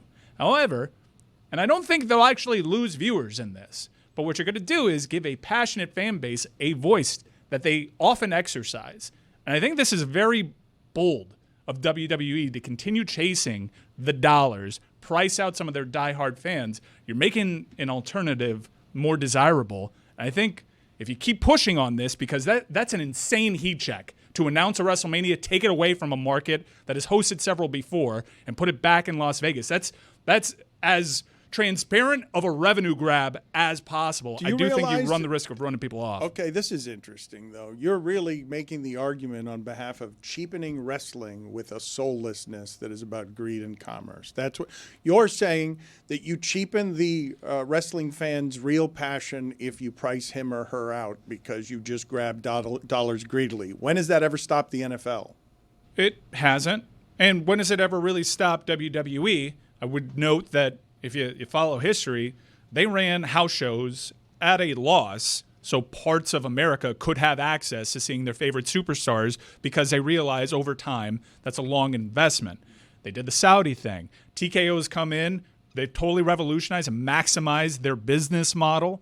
However, they do things that kind of push the diehards away. Now, the diehards are the diehards for a reason. They stuck around through the 2010s. There's nothing that you can do to shake these people off. But I do think as you go head-to-head in markets and try to cut off AEW, they very clearly view AEW as a competitor, despite AEW not really being a competitor financially. It's apples and oranges. But they want to squash their competition. They want to make it so they can have a monopoly again. And I do think that a very vocal fan base, such as professional wrestling fans are, will take the opportunity if you give them one. And you're inventing an opportunity right now by doing this with these cash grabs. I myself am feeling it. I'm like, this kind of feels a little bit more superficial than it used to. You'll still be there, though. That always, that's the thing. Job. No, see, that's the thing, though. That's why all of those threats are empty, and that's why diehards are diehards. All of that is frustrated bluster to just say, you cheapen my sport, you run the risk of losing me. No, they don't. No, that's why How close was the frog splash kick out? Just out of curiosity, was like a two that like was almost three, or like I thought it was over. It was clearly over. It had to be over. Nobody surprised it. Nobody survives that, right? I think if you paid attention to what they were doing with the ticket sales and how tickets just get released closer that you get to bell ring, like I don't think there's the same kind of interest because they're chasing a more affluent type of fan. And I think certain fans are going to be priced out of going to shows, and that's how you fortify a big following. That's how you establish these connections. That's how you have little kids high-five Jey Uso, and you're like, wow, my day has been made. I'm a fan for life. I do think that they're going to end up pushing people to an alternative because they may not be able to afford being able to go to shows. As I say, let's just climb over all of the problematic stuff around Logan Paul. And more impressive than I thought as a wrestler. Art from artist. Gregg Cody, the thing that I wanted to ask you that I wasn't sure why it was being brought up earlier is I heard you simply talking about both hitchhikers and what you were calling the age of hitchhikers. I understand that this is a featured topic on a upcoming episode of the Gregg Cody Show featuring Gregg Cody as Gregg Cody fills us with tales of an America where people would hitchhike long before the popularity of the serial murderer. Yeah, it's actually in the current episode of the Gregg Cody Show with Gregg Cody that's out today. Drops every Monday wherever you pod. And also check us out visually on our YouTube channel. The gold, I was very fortunate to grow up in what I call the golden age of hitchhiking, which I would say was the early 70s to mid 70s. It was a fairly small window for me. Also the golden era of murders. Well, I'm in my teens and into my early 20s, and this was the golden age of hitchhiking. And yes, I did partake. I thumbed a couple of times, but mostly if I was in a car with another buddy of mine, this is when Gregg Cody had long hair. And, I was never a hippie. I was actually too young to be a full-fledged hippie. But, we partook a little bit. And so if we're in a car and we see a thumb on the side of the road and it looks like somebody simpatico who may be carrying something that we could torch up, maybe we're going to pick him up. Whoa, partook. Maybe we're going to give him a, you were. Let's follow that. What are you going to give him? Well, he gives us we give him a few miles. He gives us a couple of tokes, and we call it a day. We let him off around the bend, give him a wave, give him a bro wave, and then we're gone. Yeah. You ever meet any friends that way, Greg, or no? No. No? No memorable stories? No, these are short. These are just stories to be told as Grandpa tells you the stories of his ribald past. Right. And he admits for the first time publicly to. No, we've admitted that before. Look, I'm not a saint, believe me. So that's when you were the person picking up the hitchhiker. When you were hitchhiking, would you bring a little? There you go. Would you bring a little something to like hey, I got a little something since you. That's how it works. Apparently, you're looking for people to smoke with. Yeah, no, I'm looking for people to provide. No, I'm saying when you're hitchhiking. When you were thumbing. Yeah. Would you have something like, hey guys, I got a little something? No. Oh, so when you're hitchhiking, right? Yeah, you gotta be careful. What'd you do it for? Just a thrill, or you need to get somewhere? I needed to get somewhere. Yeah. That was back in the day, and the Opel GT station wagon was in the shop. Yeah. I had to get someplace. It's not that different than Uber, right? You're getting in a stranger's car. You don't know that stranger. That's a very good point by Billy. Because he's right. Everybody thinks, oh, hitchhiking, how dangerous. Who would do that? You're calling an Uber. You got a total stranger picking you up in God knows what kind of vehicle. Yeah. And, you usually know because it'll tell you. But everything's a dice roll now. Exactly right. It's really not. Yeah. You get an exact license plate. No, sometimes you look and they tell you, no, the other car's in the shop. And you're like, I hope this Exactly. person's telling me the truth. Right. Murders and rapists really ruin hitchhiking, huh? I guess they ruin everything for the most part. Yeah, they really do. They don't know how to have fun, those people. Well, I mean, their fun is different than what we would define as fun, which is what gets them in trouble. Eventually hitchhiking became against the law. Yeah. They outlawed it. It was all, even back in the day, it was against the law to hitchhike on like a major highway. For now. You never saw a thumb on 95. Yeah. But you could do it in the back roads. And then they outlawed even that. So, but it was easy to hitchhike if it was against the law because you saw a cop car coming a mile away. And you said, I'm stretching out the old thumb, Just act like you're scratching your head. Exactly Yeah. right. You go like this, and you go, I'm just saying. Exactly, right. Then slow down. You say, I'm just giving you a thumbs up for a Yeah. job well done. Good driving. Thank you for your service. Good job, Thank you for your officer. service. Thank you for your protection, officer. Put it That on- kind of thing. Yeah. Dan, you ever hitchhike? Put it on the poll. No. At Le Batard Show, did murders and rapists ruin hitchhiking? Without a doubt. Are you saying that they made it better, Dan? That's a take. I'm putting up They a did not poll improve it. question. I'm not saying anything. I'm just putting up a funny poll question. You and Greg Cody talking about hitchhikers, and Greg specifically talking about his tawdry past that I want Chris, the investigator, to continue asking him questions because it seems like Greg was only getting into cars and then bumming weed off of people. It doesn't seem like it seems like he had this standard that if he was going to pick up a hitchhiker, they needed to have something to smoke. But when he was hitchhiking, he never felt the need to supply hey, I got something we could smoke. No, I mean, come on, you didn't carry it around. But you're saying that you were hoping someone that was hitchhiking did carry it around. during your most dangerous days, because you really are looking back fondly at what a rascal you were, at what a scoundrel you were back when you were a hippie hitchhiker. What I'm trying to convey is that back then it was pretty common. Okay, it was common. So it's like I got to go to the store. What are my options? I could drive, or I could just go out and hitchhike. You did it a couple of times. I'm not overselling it. Nobody spends 10 years hitchhiking, okay? Hitchhiking is sort of a sad thing. You do it when your car's beat up and broke down, or you do it just, you pick up somebody for ulterior reasons, which in my case had to do with, a puff here, a puff there. Did people ever have the thing That'll from do ya. Pee Wee Herman, like the stick and Bindle? the little thing attached to it? No, you're talking about hobo. I did ride the rails for a time. Did you? As a hobo. Jeez. No, Is that so? Hey, yo. I'm just You never know, Greg. I I'm mean, you've just lived a kidding. colorful life. My dad hitchhiked from Sudan to Europe. What? Yeah, like just ferries and boats and trucks and stuff like that all the way through. Didn't even speak the language. If you take and a half those ferry, is countries. it hitchhiking? Can we put that on the poll? I mean, How do you hitchhike on a boat? I think it's possible. Put it on the Someone poll swimming, at like- Le Batard Show. Can you hitchhike on a boat at Le Batard Show? Or can you hitchhike not on a boat? It would be hitchhiking From near, boat to near a boat. boat. Yeah. in the ocean with your thumb Yes, up, like, can- hey! can- But Hey, please. cruise ship, stop! All right, you guys, though, this is the problem. Things are moving a little too fast. I think you guys all missed Greg Cody adding another catchphrase to his repertoire, and you guys didn't even hear it. What was it?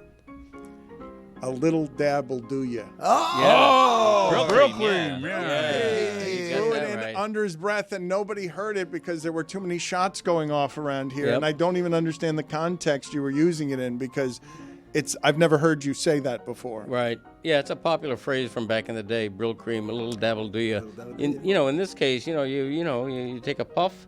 The joints were passed around. You have a puff, a little dabble you do mentioned you. this already. Okay. How would that work? You just like the person gets in and you're like, got any grass? I don't totally believe him all of a sudden. Like What? the story's got Talking a big game. The story's No. got so few details that now I think he's just making up stories we can't verify that he hasn't hitchhiked. Detail. You What do you want? Your story, nerd. Put it on the poll, You a Juju, cop? What's at going Le on? Batard Show. Is hitchhiking kind of sad?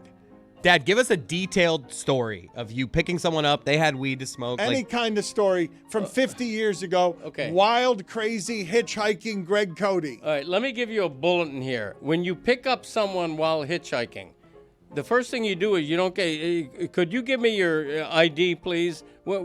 Show me your driver's license, because gotta make sure you're on the up and up before I give you a lift for 2.5 miles.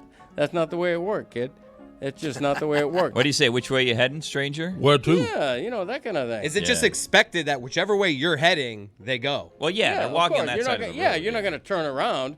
You're not going to say, "Hey, buddy, where can I take you? Where do you want to go?" That'd be a jerk move. Yeah, But you're I'm like, I'm actually heading the other way. I'm going in a straight line. If you want to come with me for 1.5 miles, go ahead. I mean, why are you walking on that side of the road?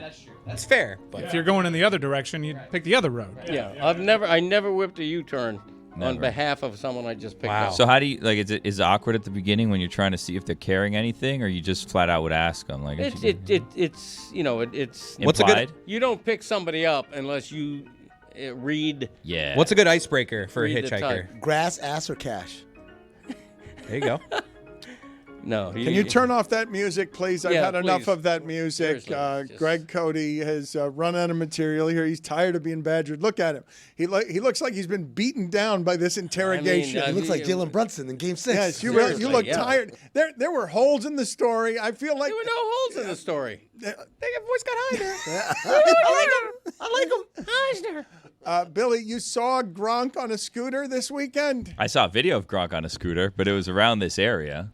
This would be a By good the Arch Center, I think. Yeah. area for Really? Gronk to be on a scooter. I meant to ask you guys this question. Can you look this up for me? There are so many electric bikes right now in South Florida that there must be more hospitalizations than there have ever been in South Florida because so many people are getting around this way all over South Florida. Dan, early in the show, you were incredulous that a Toyota Corolla could carry $1 million worth of gold bricks. Yeah. I'm incredulous that a scooter could carry Gronk. How is it not scraping? Why are there not sparks coming out of the bottom of this thing? Oh, my God, man. And I think he hit the car that was like doing a video of him with the joking, watch where you're going at. Classic move. Nice. Classic move. Well, he's, as you can see, going in between lanes, possibly down the wrong side of the Again, road. none of this is safe. This is Say it to the other people, this right? is not safe for He's anybody just cutting involved. across an intersection. Gronk's there. fine. As Don't think this right now. video ends, he is just illegally cutting across an intersection. What'd you guys Jeez, do? what is me? with you guys in laws today? Do me the favor, please. Just do me the favor. Find for me whether electric bike hospitalizations are up. They must be. They have to be.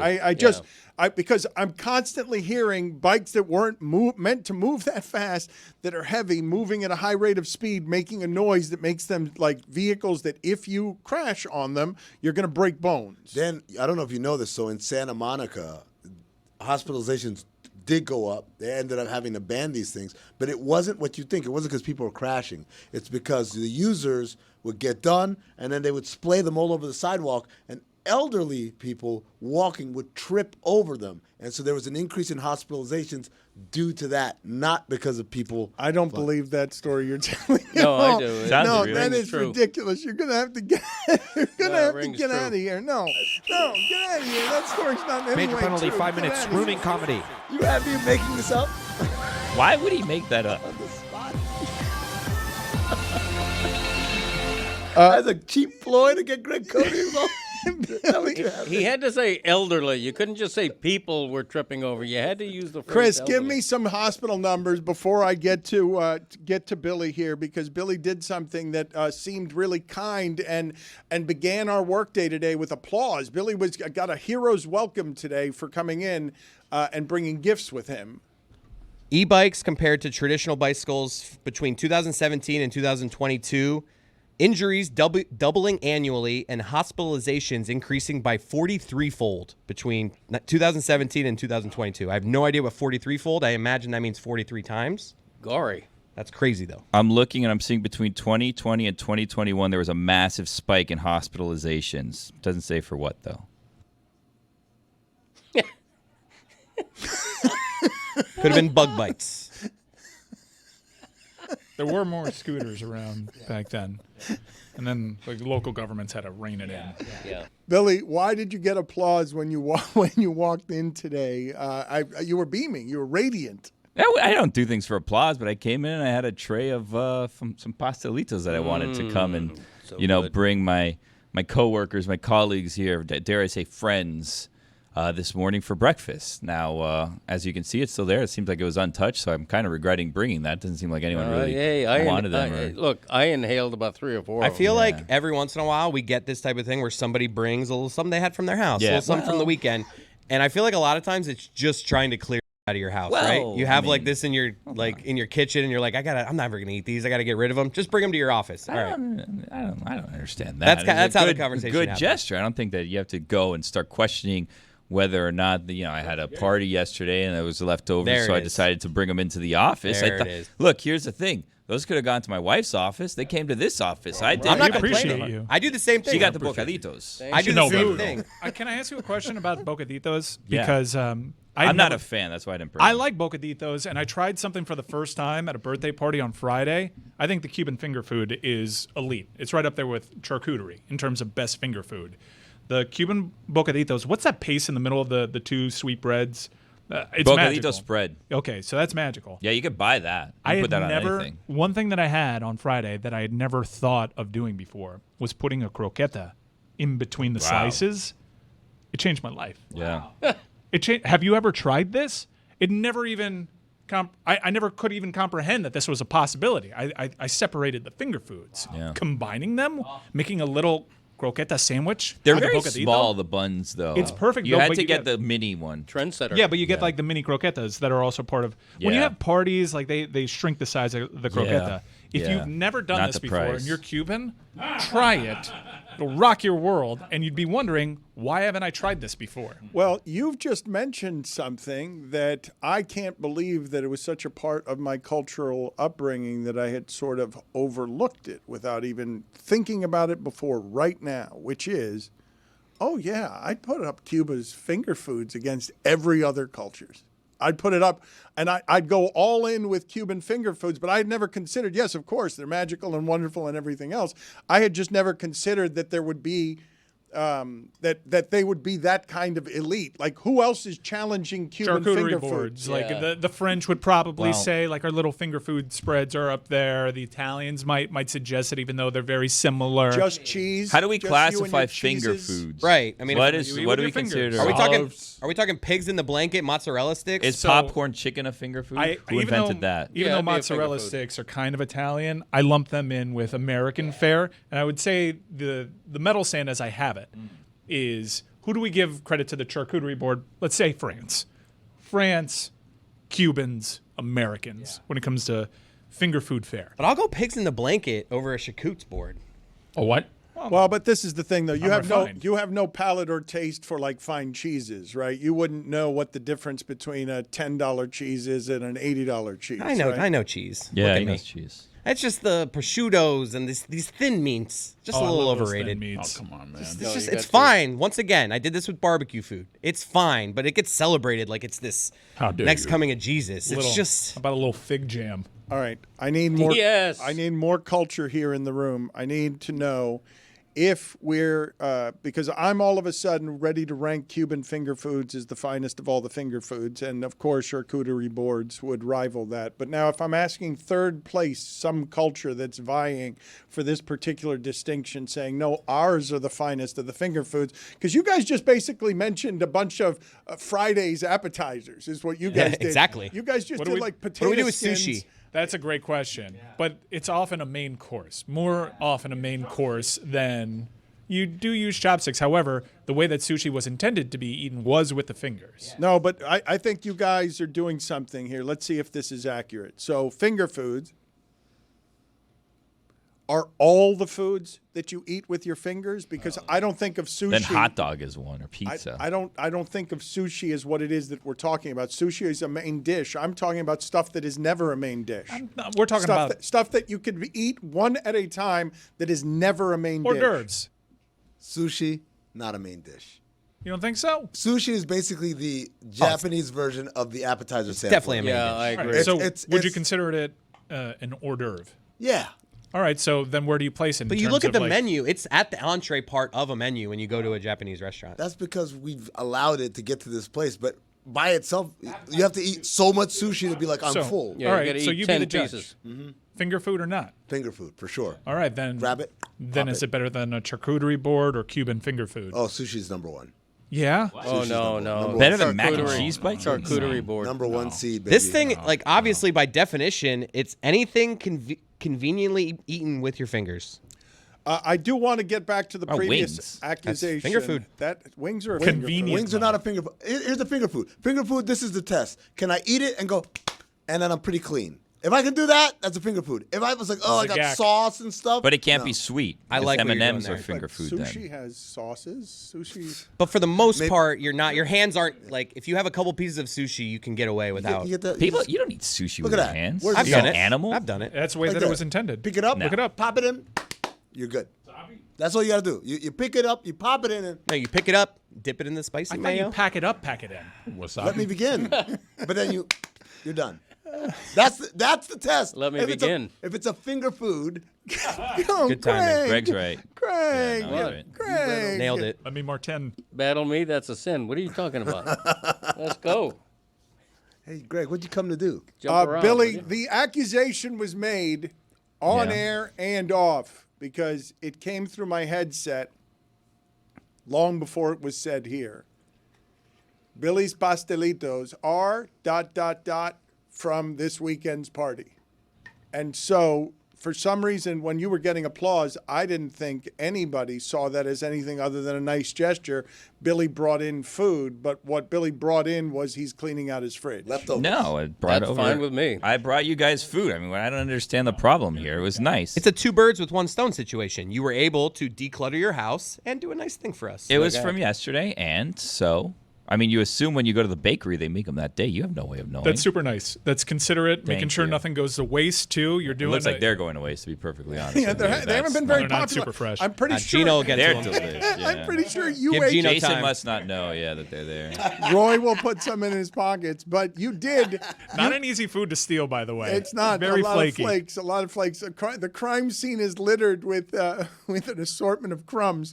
Those worse culprits than most, but not a lot of people have eaten them. I saw you eating too. Are you the only one who has eaten this gift you have now brought in that no one has had any of except for you? It seems like I brought them for myself, but I can't eat all of those, so they'll stay there. I mean, they'll be there Thank tomorrow. you, Billy. I don't mean to sound ungrateful about it. Wait, I'm just checking. Am I the only person that did the bocadito with the croqueta in the middle? Ever? Like no one here has that experience, right? No, yes, How no. is this possible? We're all Cubans. We've been to countless parties where this Cuban finger food has been around, See. and we've never thought to combine the finger foods. Okay. I have Greg Cody and his son. Are you guys? Let me see here. When I look at how different both kinds of South Florida are, and Panthers South Florida and Dade County South Florida, if we had a contest right now between the Codys where I asked you to name Cuban finger foods and you went back and forth, would you guys lose quickly because none of the local culture has ever reached you? So you guys choose charcuterie board because you can't name 4 Cuban finger foods? Like, if I went back and forth with you two, do you have enough Hispanic influence in your life to be able to play this game? I think I could play it poorly. I'm not a fan of. This is blasphemy. I'm not a huge fan of Cuban food. I love Cuban food. It Right back at probably you, pal. ranks 10th. 10th? on my list of cuisine. Yeah. Who are the 9 cuisines that are Get higher this guy a than Cuban bistec food? and panisado, please. Thank you. You think there are a lot of finger foods better than the croqueta? I don't like croquetas. The pastelito I loved. I thought that was just great. But that's a flaky, pastry. That's flaky not a- pastry. That is a finger food. It's magnificent. It applies to the definition, and it's part of like, hey, just went to this bakery. We're having a birthday party. That's out on the tray. You can Right. get smaller ones. I think croqueta is one of the most overrated foods. This is Little insulting. tequeño. I can mess with a tequeño. Look, I can't look at my friend this Papa way Arellana? anymore. I can't look at you Yeah, this the way. truth hurts. No, this is Some blasphemous. overrated. No, I just And I tell you, it's like it's like a cheese stick. I mean, come on. What's wrong with that? masa de puerco. Like I don't believe that you know Cuban food. I believe that this is ignorance. No. Tequeño's Venezuelan, I think. I love the costilla de puerco. Yeah. I get a couple of those whenever I go to my favorite restaurant that serves them, and it's great. It's pork chops, mojo. I made a mojo dish the other day. I don't know whether that's a Cuban thing or not. Okay, mojo, that's good. That's a good way to talk about Cuban food is to not know what culture you're making. Pastelitos de carne. Is mojo yes. a Cuban? Yeah, thing? maybe if like we found a country of origin, it's not Cuban, and that would be shocking. It could be Spain. That would be shocking because Cubans use mojo for a lot. We love mojo. It is Arroz con leche. Mojo Raleigh. Please stop doing that. Don't do that anymore. Thank you. Mojo Raleigh? Yes, Billy's just doing whatever he wants to over there. A little bit of Wild Willie Wednesday sneaking into our Monday. Greg loves a Cuba Libre. Oh, right, Greg? Cuba Libre. Absolutely. Yeah. Coughlin's Law. Let's play the game. Go ahead, Chris. You go one time. Give me a finger food that's Cuban. Oh, I'm going to go. Croqueta. Pastelito. Bocadito.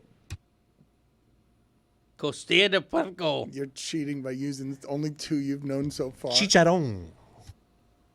Oh, man, let me think now.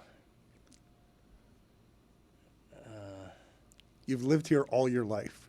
I know. I can go again. Prefer that kind of food. I'm sorry. It's because you don't know it, is what I would argue Right. clearly. And why wouldn't I know it? Because if you I don't- loved it, would I know it? No, you've That's never a great tried it. point. You're not Never somebody tried who you can't name. I'm asking you to name foods. Well, in his defense, there's like 3 of them. Trozo de yuca. Your son could go forever. Your son has had a lot. Papa Rellana. Perhaps he loves Cuban food more than I do. Well, he loves all food. Plátano maduro. I like how he grabs onto the desk for support. That's not a finger food. He's scared. It's too slimy. Yeah, way too slimy. Tostones. Yes, it is. You can't. Tostones It can is be. a finger Chris, food.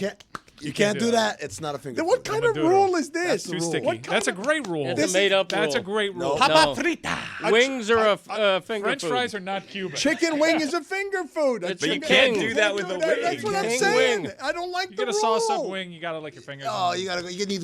They gotta give you a moist towelette. It's not a finger food. Yeah. King wing. He's By right. the way, I like plantain chips with the garlic sauce. There you go. Does that Yeah. count? Yeah, that's mojo. All right. Okay, there you go. Mojo. Chris's turn. There you now. go. It's mojo. It's the thing that you were talking about Well, now. Where I on the rare occasion when I go to a Cuban restaurant, their plantain chips are served with The mariquitas. yes, it's more of a garlicky sauce than it is mojo. Every time I look over there, Chris, you might as well be dressed like a flamenco dancer. Every time I hear you just you just hit me with more and more Spanish when I don't know who's feeding you there. But Elena Cruz. See how he's grabbing the desk? Like, he's scared. Like he'll He's going, collapse. I see that his sphincter is tight because he's not confident doing comedy in Spanish. In empanada. Roy, give me, after 3 hours of chewing that gum, give me as much Connor McDavid analysis as you possibly can, please. I can't right now. My mouth hurts. I'm sorry. you look like you have grills made out of bubble gum. I'm Paul Wall right now. Your jaw is going to hurt. Yes, Yeah. Your It already jaw- does. Your jaw will hurt tomorrow, and Yes. it will be. But so you can't give me spoken analysis. You're just trying to get to the end of the show because this gum hasn't gotten any smaller while you chew it for 3 hours. That is correct. Are you in these punishments are always worse than you think they are. Congratulations on doing it, by the way. Chris Cody weaseled his way. He didn't actually complete it. You took on his penalty because Chris Cody failed to get to the end of it because he said it was too much. So congratulations on being less of a coward than he is. Thank you, Dan. Arroz empanado. That's not good. That would have been good if your ass hadn't gotten tight, but your ass got tight because you got scared, and so you're going to have to leave. Minor penalty, 2 minutes, asshole. I wanted to ask you guys something that I forgot to ask you during the local hour when we were talking about how quickly architecture can change in the modern age of, you're doing finger food, this. But, Celtics? Okay, going to wrap that up. How did the Knicks do it? I was a little surprised, perhaps I should not have been, that what was for a bright flash across the sky, somehow the most exciting time in Dolphin football in 25 years, to sort of casually learn, Jonnu Smith and Jalen Ramsey, that's both going to be casualties, that whatever you were trying to do with those guys, they're probably not going to be around to do whatever the rest of that is. And so a very quick time in Dolphins football turns around with two players were good and successful here that you better not have gotten too attached to. And by the way, great run by Jalen Ramsey. Like, they got a lot of good football out of him, long past what would or should be the prime for somebody at that position. But I was just curious what you guys thought of two name productive players during what has been the most exciting time in Dolphin football in 25 years are now going to be gone soon, and they won you nothing, and you wasted their time, and you wasted your money, and nothing positive happened in terms of winning, meaningful winning. Yeah, that Dolphin, the heydays of the Dolphins didn't last long. It took about a minute and a half. Back 2 years ago it was, when they scored 70 points against Denver, and the offense with Tyreek Hill is the talk of the league, right? Mike McDaniel wears the genius hat for a year. Now, the over-under on wins is like 8. They play 17 games. They're going to struggle to be a 500 team, let alone make the playoff. What happened? Part of it is that Tua can't stay healthy and misses a lot of games. But with Jonnu Smith and Jalen Ramsey, both are older players, it's almost as if they're in a rebuild, without ever having gotten anywhere. They're like starting over again. And with the same GM in charge. Right. I mean, you can't do it you can't do 7 years you can't be back at rebuild. McDaniel and Chris Greer are coaching and general managing for their jobs this year. There's no question about that. There's going to be huge turnover if they fail this season. Jonnu's on a very team-friendly deal. Now, he does have value because it's only $4.8 million. He doesn't really eat into their cap. If they were truly rebuilding, why is Tyreek Hill not long gone? What are they going to do with their wide receivers? They have a lot of big contracts on their books. I think this is the result of them having to pay Tua, and you're going to have to say goodbye to some guys that were productive. You don't often have to say goodbye to guys that are on good contracts the way that Jonnu is. I know that Jonnu behind the scenes has been asking for a new contract to reflect his season last year, which was a very good season. But the reality is Tyreek Hill isn't worth what he was 2 years ago. And the Marlins are finding this out with Sandy Alcantara, whose ERA was 8 last time I looked. They're trying to trade him. The market has plummeted. Tyreek Hill, I don't know what they're going to get for him if they trade him. And there is that speculation that he could be gone. But what are you going to get for Tyreek Hill? A third-round pick, a third and a seventh? I mean, he's worth more to you than he is in trade right now, which wouldn't have been the case 2 years ago. I can't be friends with Greg Cody if he thinks croquetas are overrated. I can't be. Yeah, I sorry. can't be. No, Yeah, I can't they be. are. I can't be. Yeah. No. Pan con pinga. What? This episode is presented by DraftKings. DraftKings, the crown is yours. Got a lot of stuff that I still want to get to here, but Mike, you're hosting a screening on Thursday. Is everyone invited to this? How does this whole thing work with you and a screening, and you're trying to move and shake in the movies? Well, I just did one for Friendship. A friend of mine was the executive producer on that project. This one was a little bit more organic and had a little bit more to do with me and my connections. We're going to be hosting a screening, 2 screenings, 6:30 and 10:30 show. One of my favorite bands in the world is Turnstile. They're dropping a new album. It was produced by Rick Rubin. But as a part of that rollout, it's a 14-song visual album that's premiering at Tribeca. There weren't any Miami showings. So I put together some contacts because I wanted Miami to have access to watch this film because Miami's never thought of that way. And we were able to get it done and bring this film here on release date this Thursday. Tickets are available. Use the promo code Mike for discounted tickets over at the Gables Cinema.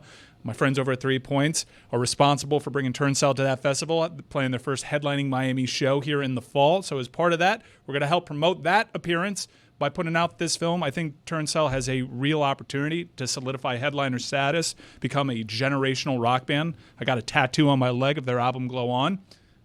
Interesting little note.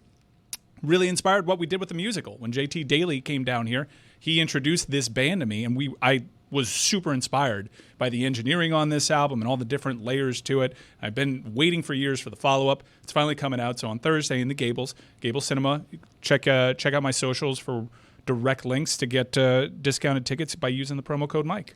Put it on the poll at Le Batard Show. Are you surprised that Dan has a tattoo of a croqueta on his calf? Did anyone here have any thoughts, poignant or otherwise, on TNT's farewell? I will say, as it has become harder and harder in a shaking and quaking media climate for things to get the respect they deserve at the end.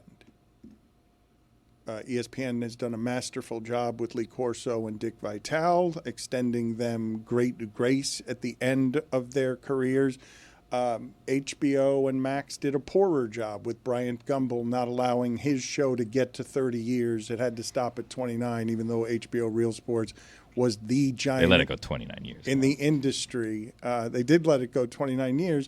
I understand how you don't get your feelings hurt by that stuff. But when Tony Reale doesn't get to 5,000 shows because he's got to stop at like 4,900 and whatever, there's just some corporate stuff that happens that you're like, oh, come on, it didn't have to be like that. It didn't have to be all dried up at the end. What are you smiling about, Mike?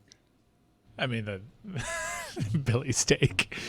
That HBO Real Sports? Yeah, 29 years. They have 29 years. Let them have a goodbye episode for year 30. Come on, what is it? But with the around the horn thing, it is weird to be like, you gave me 4,900 shows, but I needed 30 more. Like that was a good run they gave them. Hell of a run. Correct. I'm not saying otherwise. But the TNT stuff this weekend, they got their send-off. They got the year. They got a documentarian following them around. They got all of the emotion, and now they'll just be back next year. It's going to feel the same. Although I think one of the better takes that I've seen surrounding all of this, I saw a clip of Bill Simmons talking about it, saying, ESPN, we know how you do your clocks during your pregame and postgame coverage. You have these 90-second segments, and you go right to commercial. And I realized, it's herky-jerky. I don't actually care about what anybody's saying because they don't actually have time to lay out.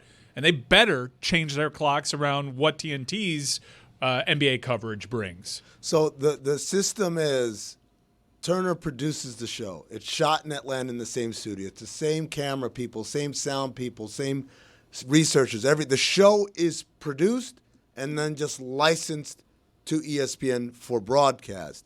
That, to me, tells me that it's going to be the TNT show, and then ESPN is going to have to adjust its clocks. And by the way, that might mean adjusting its advertising rates, because now you've got the IT show on the worldwide leader of sports. It's like, oh, this is a classic example of yesterday's price is not today's price. And so that's what I believe, because the way all the Turner people have been talking, and down to Shaq saying, we're not coming to F around and then dropping the F-bomb anyway because it's the last show, indicates to me they're not going to take notes. It's not going to be like, guys, we love you. Okay, we need you to get in and out in 90 seconds because we got that first commercial break where we got to show Draymond Green chasing a basketball because of Wolves or whatever. Like, that's not going to happen. They're going to do their show, and ESPN is going to have to adjust. Well, it's a similar setup to what they have with McAfee, which is licensed and produced out of Indianapolis, where Pat does it. And if you've watched the show, especially in the early going, Pat would have a difficult time with the clocks because he had to concede to ESPN's network clocks. And I don't know if that's been alleviated some, if it's still an issue that he runs into. I haven't seen it recently enough to know that, or if ESPN just decided to conform to his clocks. that's a very powerful talent with a huge show that's hugely important to them. You invite that certainly with the TNT guys. There's not a way that it gets screwed up, right? There's nothing about this show. You're not going to see anything other than the most dangerous version of them that will have to be left alone because they will enjoy being anti-establishment from within the machine. Charles Barkley will enjoy feuding with the ESPN talents on ESPN and not caring what any of them think. There will be more Kendrick Perkins and Shannon Sharp kerfuffle stuff where your celebrities, this is the big show coming to ESPN, and they're not coming to be changed. Giving them championship rings was a bit much. Like, they are never going to wear NBA on TNT championship rings seriously. Like, that, was that not a bridge too far, maybe? Gesture. It's a nice gesture. I mean, a nice, by who to whom? Like, a nice gesture to, like, Charles Barkley, who makes how many $1 million a year you need to give him a championship ring? Yeah, at least he's got a ring now. Yeah. You think? How about they buy things for the people that aren't going to be going to ESPN? They did. Well, did they buy championship rings? No. When did they buy them? Jobs. They get to keep their jobs. Yeah. That's not. Do you guys think Ernie was mad at Shaq for stepping on his dismount? Yes. I was. Because Ernie, like, they all went, like, you go first, Shaq, then Kenny, then Charles. All right, Ernie, bring us home. They cleared and the he lane. dismounted with, "This is the NBA on TNT." Well, before you finish, One more thing before we go. Let's do the mic drop. And then it's just like, just do the mic drop, Shaq. Like, visually, the mic drop would have been perfect. We should all do it. No. it was so perfect, actually. We all got to do it. When you think about it, it was perfect. One more thing before we go. Guys, before you go, Ernie, don't leave it. I know you scripted this whole perfect dismount. Don't leave it. Let's drop our mics. Couldn't help Ernie did the thing Dan does sometimes where he, like, spinned his chair around. Yeah. What is Shaq doing sure right now? did. I will not be part of this. I will spin around. Dan doesn't have a dismount where it's just a spin of the chair. And then But poor Ernie is like, Ernie knows what the moment means. Ernie's father handed down broadcasting at Turner. Ernie's the reason that they will not leave there. And he had the moment for the punctuation. The NBA. And They of are course, the NBA. and of course, Shaq, like, what about, let's make One it more about me. thing. Yeah, let me Ernie, wait. guys, it'd be cool. You know what'd be cool? Yes. If we all dropped our mics. Yes. Did you guys hear Greg Cody get in there with the zinger? At least Charles now has a ring. Yeah, that was good. No one had that take. Yeah, I know, but it had to be said. It didn't have to be You know, said. I don't want to be the guy here who's not sentimental about this. Do it, Dad. Be the guy. This is a long goodbye for a show and people who aren't going anywhere except right across the street. This is a media story, and you love talking about this. I think fans don't give a and the analogy I would use is NFL fans don't care what network the Super Bowl is on. They're going to watch it. People who are fans of Inside the NBA are going to follow it to ESPN, and hopefully it'll be the same show. ESPN wouldn't dare F this up, right? Because they have a gem of a show. They have to leave it as is. Well, I They think have to. there's a history of them effing up gems of shows. I don't know. Is there? I don't Not know. like this. This is the best there's been. What? I know. I mean, like, this is the best show there's been, yes. But a history of effing up gems of shows. I don't know. Maybe there's one based in Miami, perhaps. Oh, self-involvement galore. Just saying. Bill Simmons did say on his pod yesterday that he believes ESPN is going to F this show up. He cited the idea that the shows won't be able to go long. They're going to have all those super short commercials. They'll be preempted by stuff. But the face that you see in this screen right here, and I can't totally see it because Greg Cody is advertising all his stuff here, and so I can't see the lovely face of Thank you. Nick Offerman. There it is. Look at him. Look at him.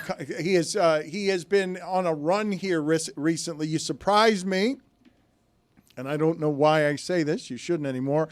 On The Last of Us, and now he is Mike Ryan. He's in Mission Impossible: The Final Reckoning, and this is a bit confusing to me because I just don't think of Tom Cruise and Nick Offerman on the side of a plane, doing stunts together. It's not what comes to mind. Well, that's originally. also not really what happens. Not to give away the film. Oh, no. Okay. Well, sorry. Alert.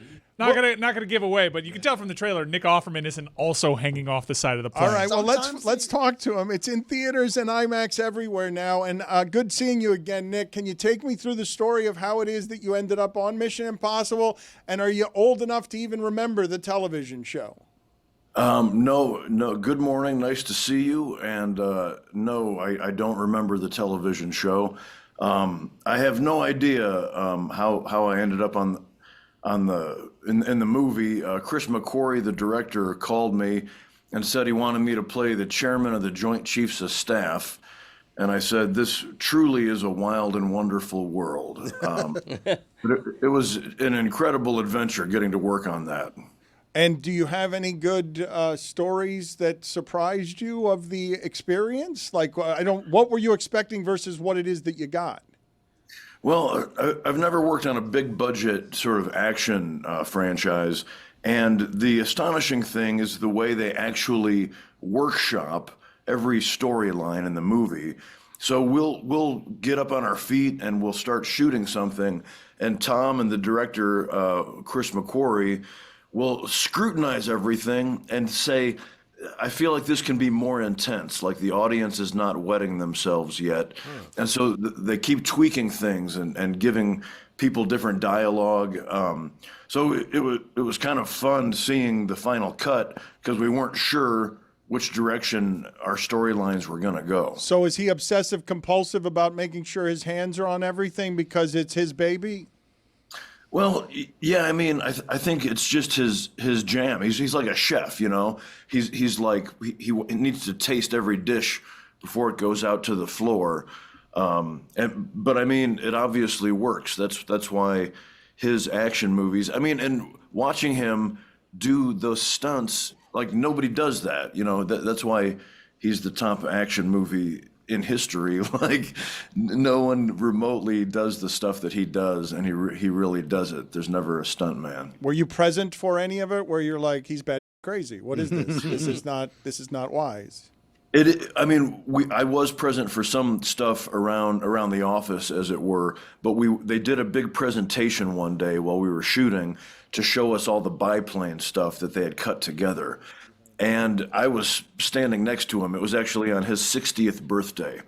And he said, you know, this is my favorite thing in life. This is why we're all here. There's nowhere I'd rather be on my birthday than here making movies. And we watched this biplane stuff and we just shook our heads and said, if you weren't standing here, I wouldn't believe that you had survived this. It's just astonishing. So then this sound here isn't surprising to you at all. This is right in line with everything Tom Cruise is when asked this question. Also, got to ask, Father's Day is just around the corner. What would an ideal Father's Day look like for you? Hey, you know, just having fun, man. Making movies, big adventure, having a great time. What a pro. What is that? That's not what Father's Day. That's a great Father's Day. That's exactly. Offerman, your answer is exactly the same there, correct?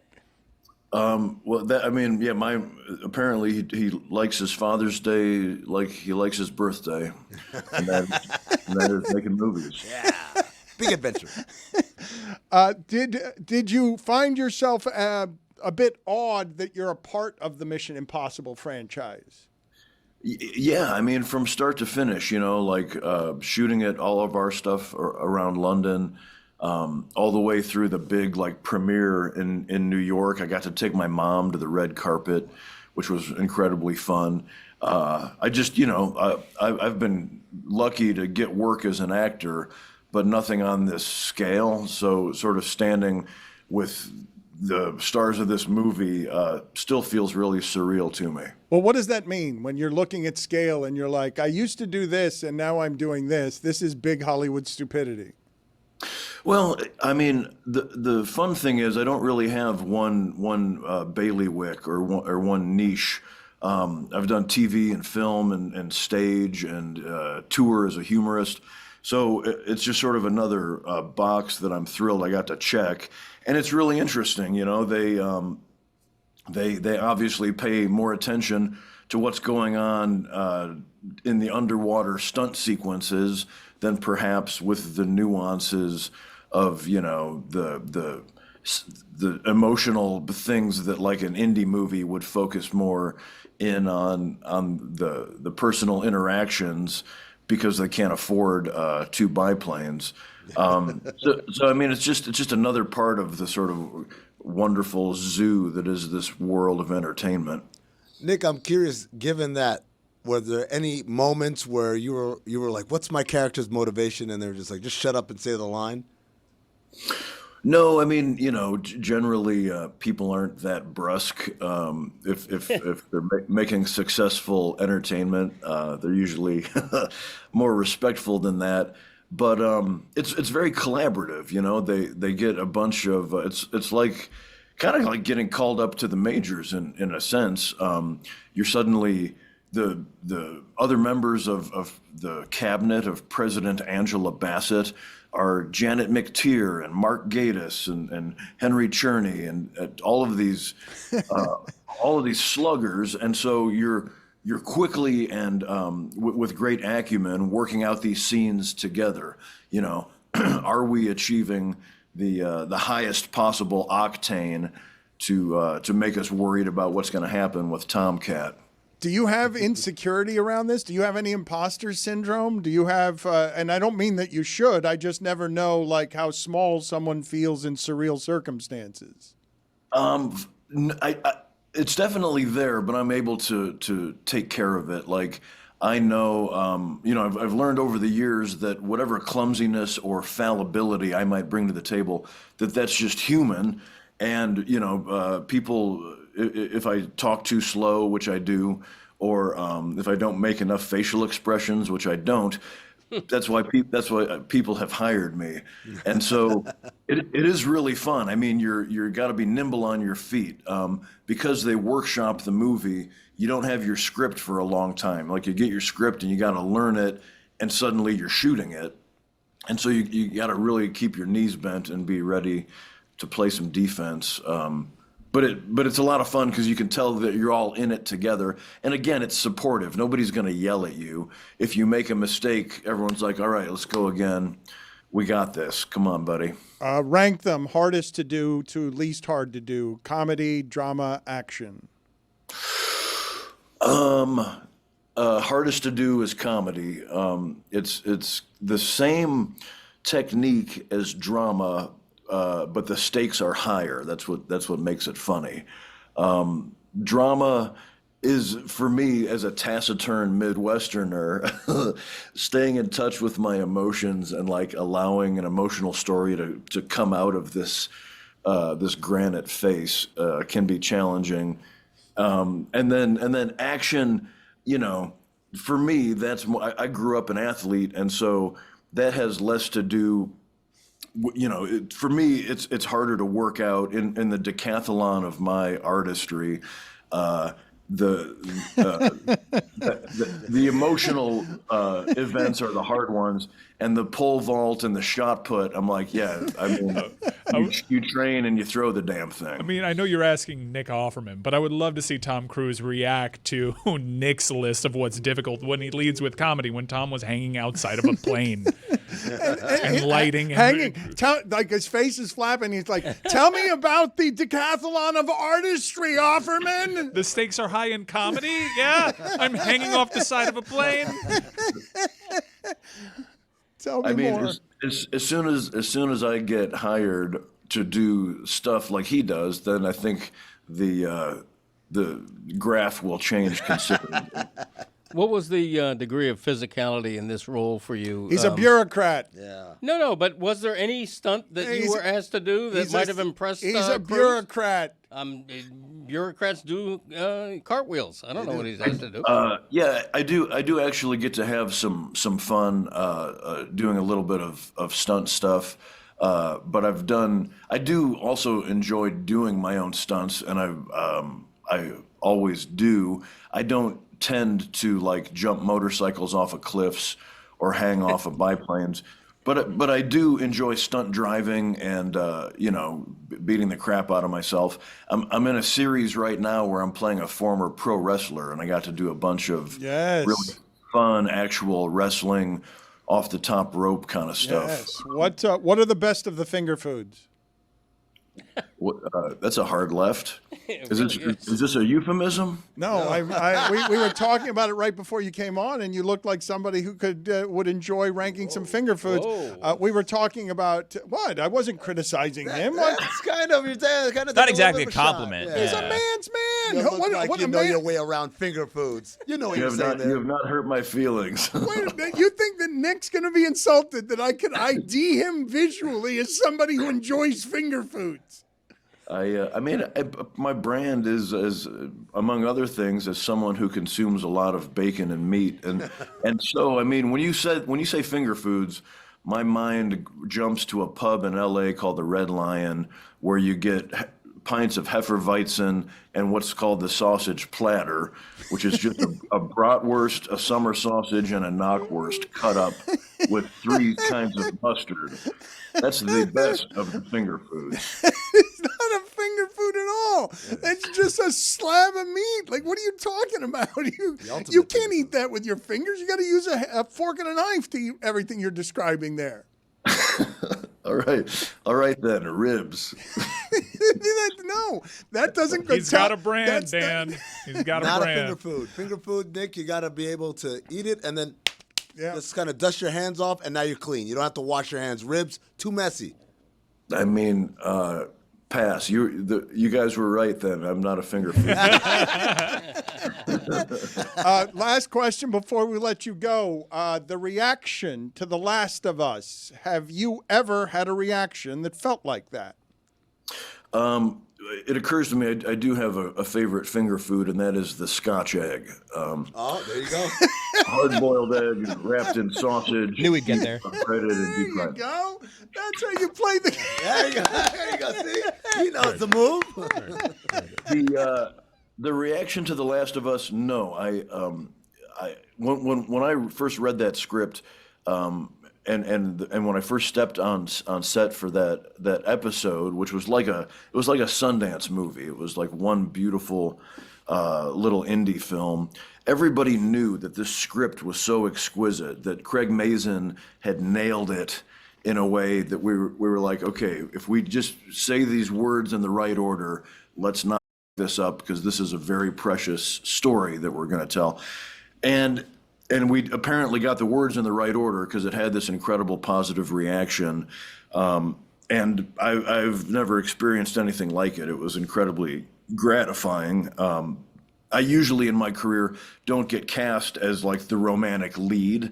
I get cast as the guy who carries those beautiful people on and off stage. And so it was quite wonderful, and I'm glad I didn't screw it up. Mission Impossible: The Final Reckoning in theaters and IMAX everywhere now. Thank you, Nick. Always good catching up with you. Nice to see your smiling face. I'm sorry we were so aggressive with our meat questions. You've never hurt my feelings, and it's nice to see you on another great year for the Chicago Cubs. It is a great year for the Chicago Cubs. Thank you, sir. Nice seeing you. We're going to get to, at the end of this segment, we've got a behind the bit on hard network outs involving Greg Cody. Greg Cody, in the jostle of the last few years, the hard network out has been diluted in a way that doesn't feel right anymore, because we've been sloppier with the clocks. But we are going to celebrate that for a few minutes here at the end of today's second hour. I always enjoy talking to Nick Offerman. What are you guys smiling about back there? Well, it's just we talked about how ESPN changes shows. This was an ESPN thing. We have the freedom now. We don't have to get cut off by clocks anymore. This was a huge pain in the butt when Greg Cody would join our show, because we had to adhere to these clocks. And to hear you wax poetic about a rigidity that was installed by ESPN that we spun into a win, no doubt. But it's funny that you miss what is considered a rigidity, because you can take segments pretty much as long as you want now. I just don't believe that they're going to make the mistake of doing anything to that show that wouldn't allow that show to be that show, because those guys will then start complaining on the air in a way that no other personalities in the history of ESPN will have been allowed to do. And you're just like, there will be inner office stuff that happens if they try to change that show. That show comes in as being bigger than where it's landing. It's a hard thing to say. Not a whole lot of people can say it. It's one of the few things in the history of sports that can allege, I go to that place and my Q rating is higher than where it is I'm going. Dan, you underestimate the hubris of executives. You watch the show The Studio. with Seth Rogen. The episode The Oneer, where he's like, I just want to sit back, and then he starts giving. He can't help himself. They can't help themselves. They're always going to give notes. That episode made my skin crawl. I loved it. It was a great episode of television, but in terms of anxiety-inducing shows, it was great. But to Dan's point, they know, like, the trump card there is he'll go to air. Charles Barkley will say your name on air. I feel like those executives will, in this spot, be like, ugh. Chris, you would be staggered with how little self-awareness these people have. Executives never stop themselves from getting in the way. Yep. I mean, Pat McAfee publicly beefed with one executive. That executive is being an executive somewhere else right now. And because Pat McAfee had a contract with ESPN, like, you licensed this show from me. Now, he may have a talent agreement, but he doesn't feel like he reports to the bureaucrat that was standing in his way. I don't think Charles Barkley is going to become a Disney employee. I don't think Shaq's going to become a Disney employee. That free Disney, though. Oh, man. Yeah. They're going to license this show. And that's a double-edged sword. They get the show, but they also are bosses of people that aren't technically reporting to them. To be clear, if they license the show, they don't get the Disney passes?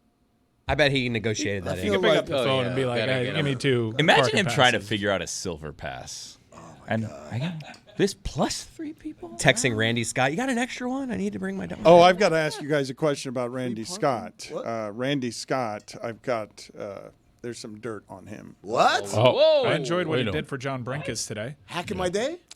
John Brinkus, we lost him too soon. Yeah, according to John Brinkus' social channels, he'd been suffering with depression, and it's a good opportunity to talk about mental health because no one would have ever assumed that about John Brinkus, because all we consumed, be it on this show, John Brinkus joined our show all the time when Sports Science was going on. You would never know. And his social channels announced that he succumbed to his depression. You can kind of piece together what that means. Gone way too soon. Really sad to see. And I think Randy Scott did a really wonderful tribute around something that's really sad and tough to hear. And it also, once again, reaffirms to anybody out there in our audience, don't make up your mind about somebody. They could look like they're having the best life. You don't know what they go home to. You don't know what lives inside their head. And this is a very hard reminder of that. But I started this segment saying I had dirt on you want to crush Randy Scott after that? Go ahead, Dan. Good luck. After mowing the lawn, Randy Scott admits he gets right into bed and naps.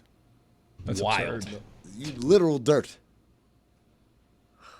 But the segue was terrible. Yeah. Not great. Yeah. Well, we should have mentioned the John thing probably earlier. But that on the topic But yes, sheet? Dan, that is gross that he does that. So beyond the bit we stumble into here. Yeah, gross and wonderful. Randy Scott. This is the new and unimproved Dan Le Batard Show with the Stugotz. Gamble on by DraftKings. This is Behind the Bit. This is Behind the Bit. This is Behind the Bit. We take you back to a better time in the show's history, a time, at least for me, where I was happiest because we were at ESPN.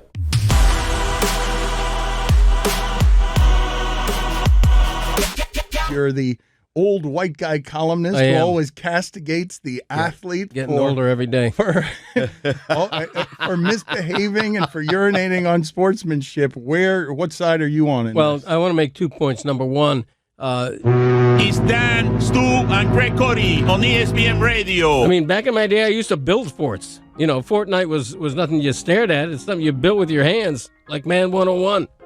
It was. This was the Dan Le Batard Show on ESPN Radio. I would Google my name and Coco. Don't have enough time. It's Dan, Stu, and Greg Cody on ESPN Radio. Dan Campbell, Man Campbell, right. Jimmy Johnson. Otherwise, you never know. It's Dan, Stu, and Greg Cody on ESPN Radio. Please explain the hard network out. Well, I've missed so many of them. Apparently, I don't know what a hard network out is. For some reason, the listeners seem to enjoy it when I miss a hard network out. We all enjoy it. You know, but it doesn't happen intentionally. Hard Network Out was born out of necessity. We had to adhere to network clocks with ESPN, which was truthfully a struggle for everybody. So we instituted a sounder that was just unavoidable because the time we had to break was unavoidable at the bottom of the hour. Nobody had a harder time with that concept than Gregg. Oh boy. Gregg is just oblivious to everything that's going on in that studio. Dan and I noticed it early on. By the way, I will say this, Gregg has been a breath of fresh air for our show. The audience loves him, the staff loves him, I love him, but he has no clue what the hell is happening and what we're doing every single Tuesday that he comes in. And so we noticed it, and we thought it'd be funny to try to cut him off at a hard network out. We were still at ESPN, so we had to be out by a certain time at the end of every hour. And we figured Gregg eventually would catch on to the fact that we're asking him questions at the end of every hour with about 4 seconds to go on the clock. I made the imaging. I took a goal horn that the New York Islanders had in 1996, and then I spliced it together with Poppy. It's Dan, Stu, and Gregg Cody on ESPN Radio. And there you have the imaging for the Hard Network out. Has Gregg ever asked you guys, like, why you keep cutting me off? He still doesn't know. No, he keeps talking through them. We're taking advantage of an old man. I think at one point Dan wore a clock on his head, and Gregg still didn't know. That's why he undersells when he says, we noticed that Gregg Cody was oblivious. This is us working around the general incompetence of Gregg Cody at all times. Yes. Doesn't know what time in the show we are, even if I'm wearing a clock that says so on a baseball cap. Eventually, it got so bad that we're like, okay, we're just going to make this a joke, and we're going to see how we can trick him into tripping over this finish line. And it's never once been faked. Everyone thinks that some of them are so perfect that we must have maneuvered him into position with him acting with us. Never. It's never fake. To me, the Hard Network Out is just, it kind of encapsulates my dad on this show in one bit, because it's something that the audience has always thought is fake, but it's just my dad not really getting what we're doing around here. And that's why he's one of, I think, the best, even more than Stugotz, the best character on our show, because it's not a character. Because I just feel like it is such a good example of you on this show. Like, you are just, you're yourself. You're not a character. Yeah. You're not going to learn. Even after the 12th time we've gotten you in 6 months, you're just going to show up next week and you're going to forget about it again. Well, and it's a beautiful thing. Never Dan would wear a hat with the clock counting down. He would be looking straight at Gregg with a countdown clock that would go to 0. He would complain that the clock wasn't anywhere that he could see it, and even when we removed all of those excuses, he'll just never change those things. It'd be weird for him to all of a sudden grasp it now, right? No, I know there's a countdown clock even now, but I'm looking at someone I'm talking to. You have to be able to do. I'm looking over there. You have to be able to multitask. And the clock is up there. Yeah, it's a lot to do. And I'm looking at people. I'm looking at eye level. Yeah. I'm never going like that and looking at a clock. And you can tell it's very difficult. Look to this. I've never worn a watch. I don't use my iPhone as a clock. I don't care what time it is. I'm sure like the group Chicago said, does anybody really know what time it is? I know, but I don't care. Really care? Yeah.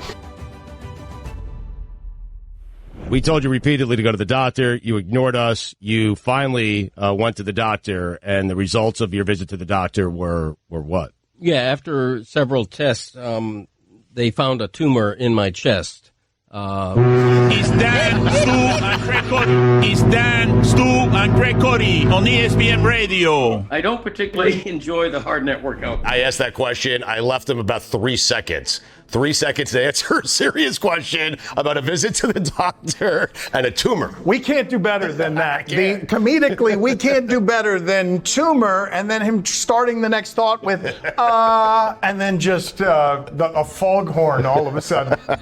That was perfect. Perfect. Perfect execution. Like, we knew as soon as that happened that that's as well as that bit of incompetence. You want like 1.5 words to come out, and then boom. Yes, one and a half. If one of the words is tumor, just a couple of syllables, one of them's tumor, you've got comedic gold. What makes that great is we are talking, I think it's the only time we've done this, about such a sensitive topic. That's right. We had genuine concern and then immediate laughter in his face, braying laughter. About a tumor. When they did a Hard Network Out on me describing the most major surgery I've ever had in my life, that one I had to laugh at because it's just so absurd. And that one told me that if they're going to do a Hard Network Out on me for that, nothing is off limits. You know, it's all about the show first, because, you know, I'm talking about a major big fist-sized tumor being removed from my cheek, and Benign tumor. Benign for everyone else. It was benign, yes. He's fine. Chris, were you there for the hard net workout, the tumor one? Yes, that was a rare Dan was out. Like, we rarely have like show historic moments when Dan's out. And that was one of them. Stugotz driving the show, walking you right into it. That is just an all-timer, because that was a scary time for us. Was that pre-surgery? Was that when you had the tumor still in you?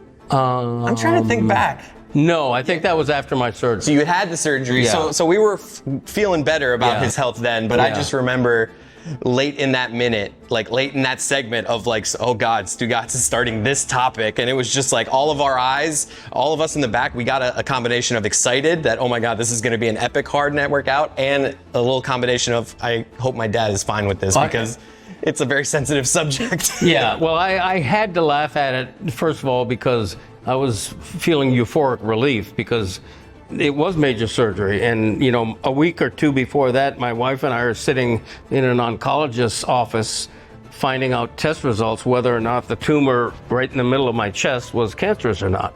I was terrified, you know, and it was benign, and the surgery went well, and that was probably my first time on the show after the surgery. So probably would have gone differently. Fine. Probably would have gone differently if it wasn't benign. We probably would have spared you the hard net workout. I'd like to think so, but with this show, you never know.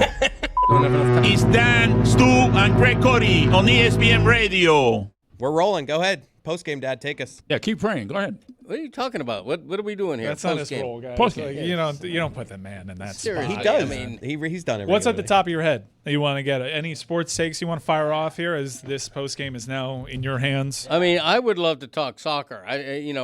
Mike, you and I are interested.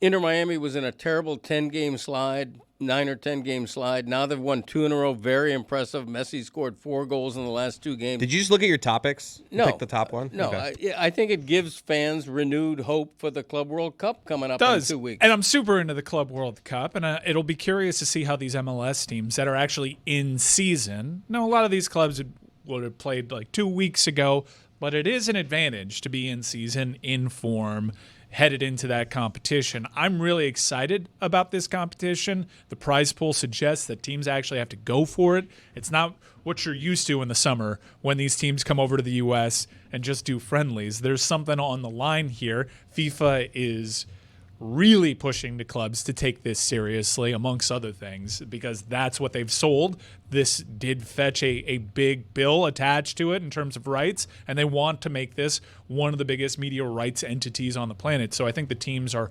forced to do this. However, not every team is happy about this. Seattle Sounders out of MLS were seen wearing protest shirts, protesting the Club World Cup and the wages that they will get for participating in that. But if we are going to touch on soccer, we have to mention the European Championship that happened, the Champions League final. PSG absolutely blitzing Inter Milan in the final. What's really impressive about that is PSG was always a club that failed to get over the hump. They brought in all these superstars, Zlatan, Mbappe, Messi, Neymar. They get rid of all those names, and then they win the final. Yeah. By playing great organized team football, bringing along younger players. It's not the superstar, megastar names that you're used to, although these are very good players. But it's really funny. A year removed from losing Mbappe and having that hang over your club for years on end. You don't have Messi. You don't have Neymar. Apparently all they needed to do was get away from these personalities and finally get over the hump and achieve the ultimate success. I heard Amin before the show comparing PSG to this OKC team. Like, they've had stars in the past. Now they've gone younger, deeper, and it's just a young team. Look, the way to explain it is, well, they still have very rich ownership, but these players aren't at the level of a Kylian Mbappe, who's at the peak of his powers, Messi close to the peak of his powers, Neymar peak of his powers. In OKC, they trade away they lose Kevin Durant, but they trade away other players and they get all these pieces. They trade away Paul George and they rebuild their franchise with that. When Mbappe leaves for less than market value, when you don't get a big transfer fee there, how do you when Messi left as a free agent? They're not getting draft picks to help build their roster. They have to lean on their scouting. Now they have the ultimate resources. Their owners are very cash rich, But again, they're not in the mix because France is not looked as a great domestic league. They're not often in the mix for the best players in the world anymore. They were looked as a club that was a launchpad club that people would either go to at the end of their careers or to launchpad success for more regular competition. So to see PSG in this spot so closely removed from the likes of Neymar, Messi, and Mbappe is really impressive. In the 70-year history of this tournament, it's the first 5-goal margin ever, which is pretty darn impressive. You don't do that to Italian clubs in finals. You don't do that. Right. I watched every second of that game. I was riveted. But getting back to the Club World Cup for just a second, what fascinates me is the disparity of competition among all of these teams. Example, Inter Miami opens with a club from Egypt, which you don't think of on the World Football. Don't sleep on them. Yes, because here we go. And Messi's used to this the past couple of years in this league. You've got a team from Egypt that nobody knows very much about. That team will never take a pitch more motivated than when they're playing Lionel Messi, and that's what they have to put up every game, Miami. Look at that. You landed the plane. Did Good I? job. Just hit that kind of thing and we're done. Hey, that kind of thing.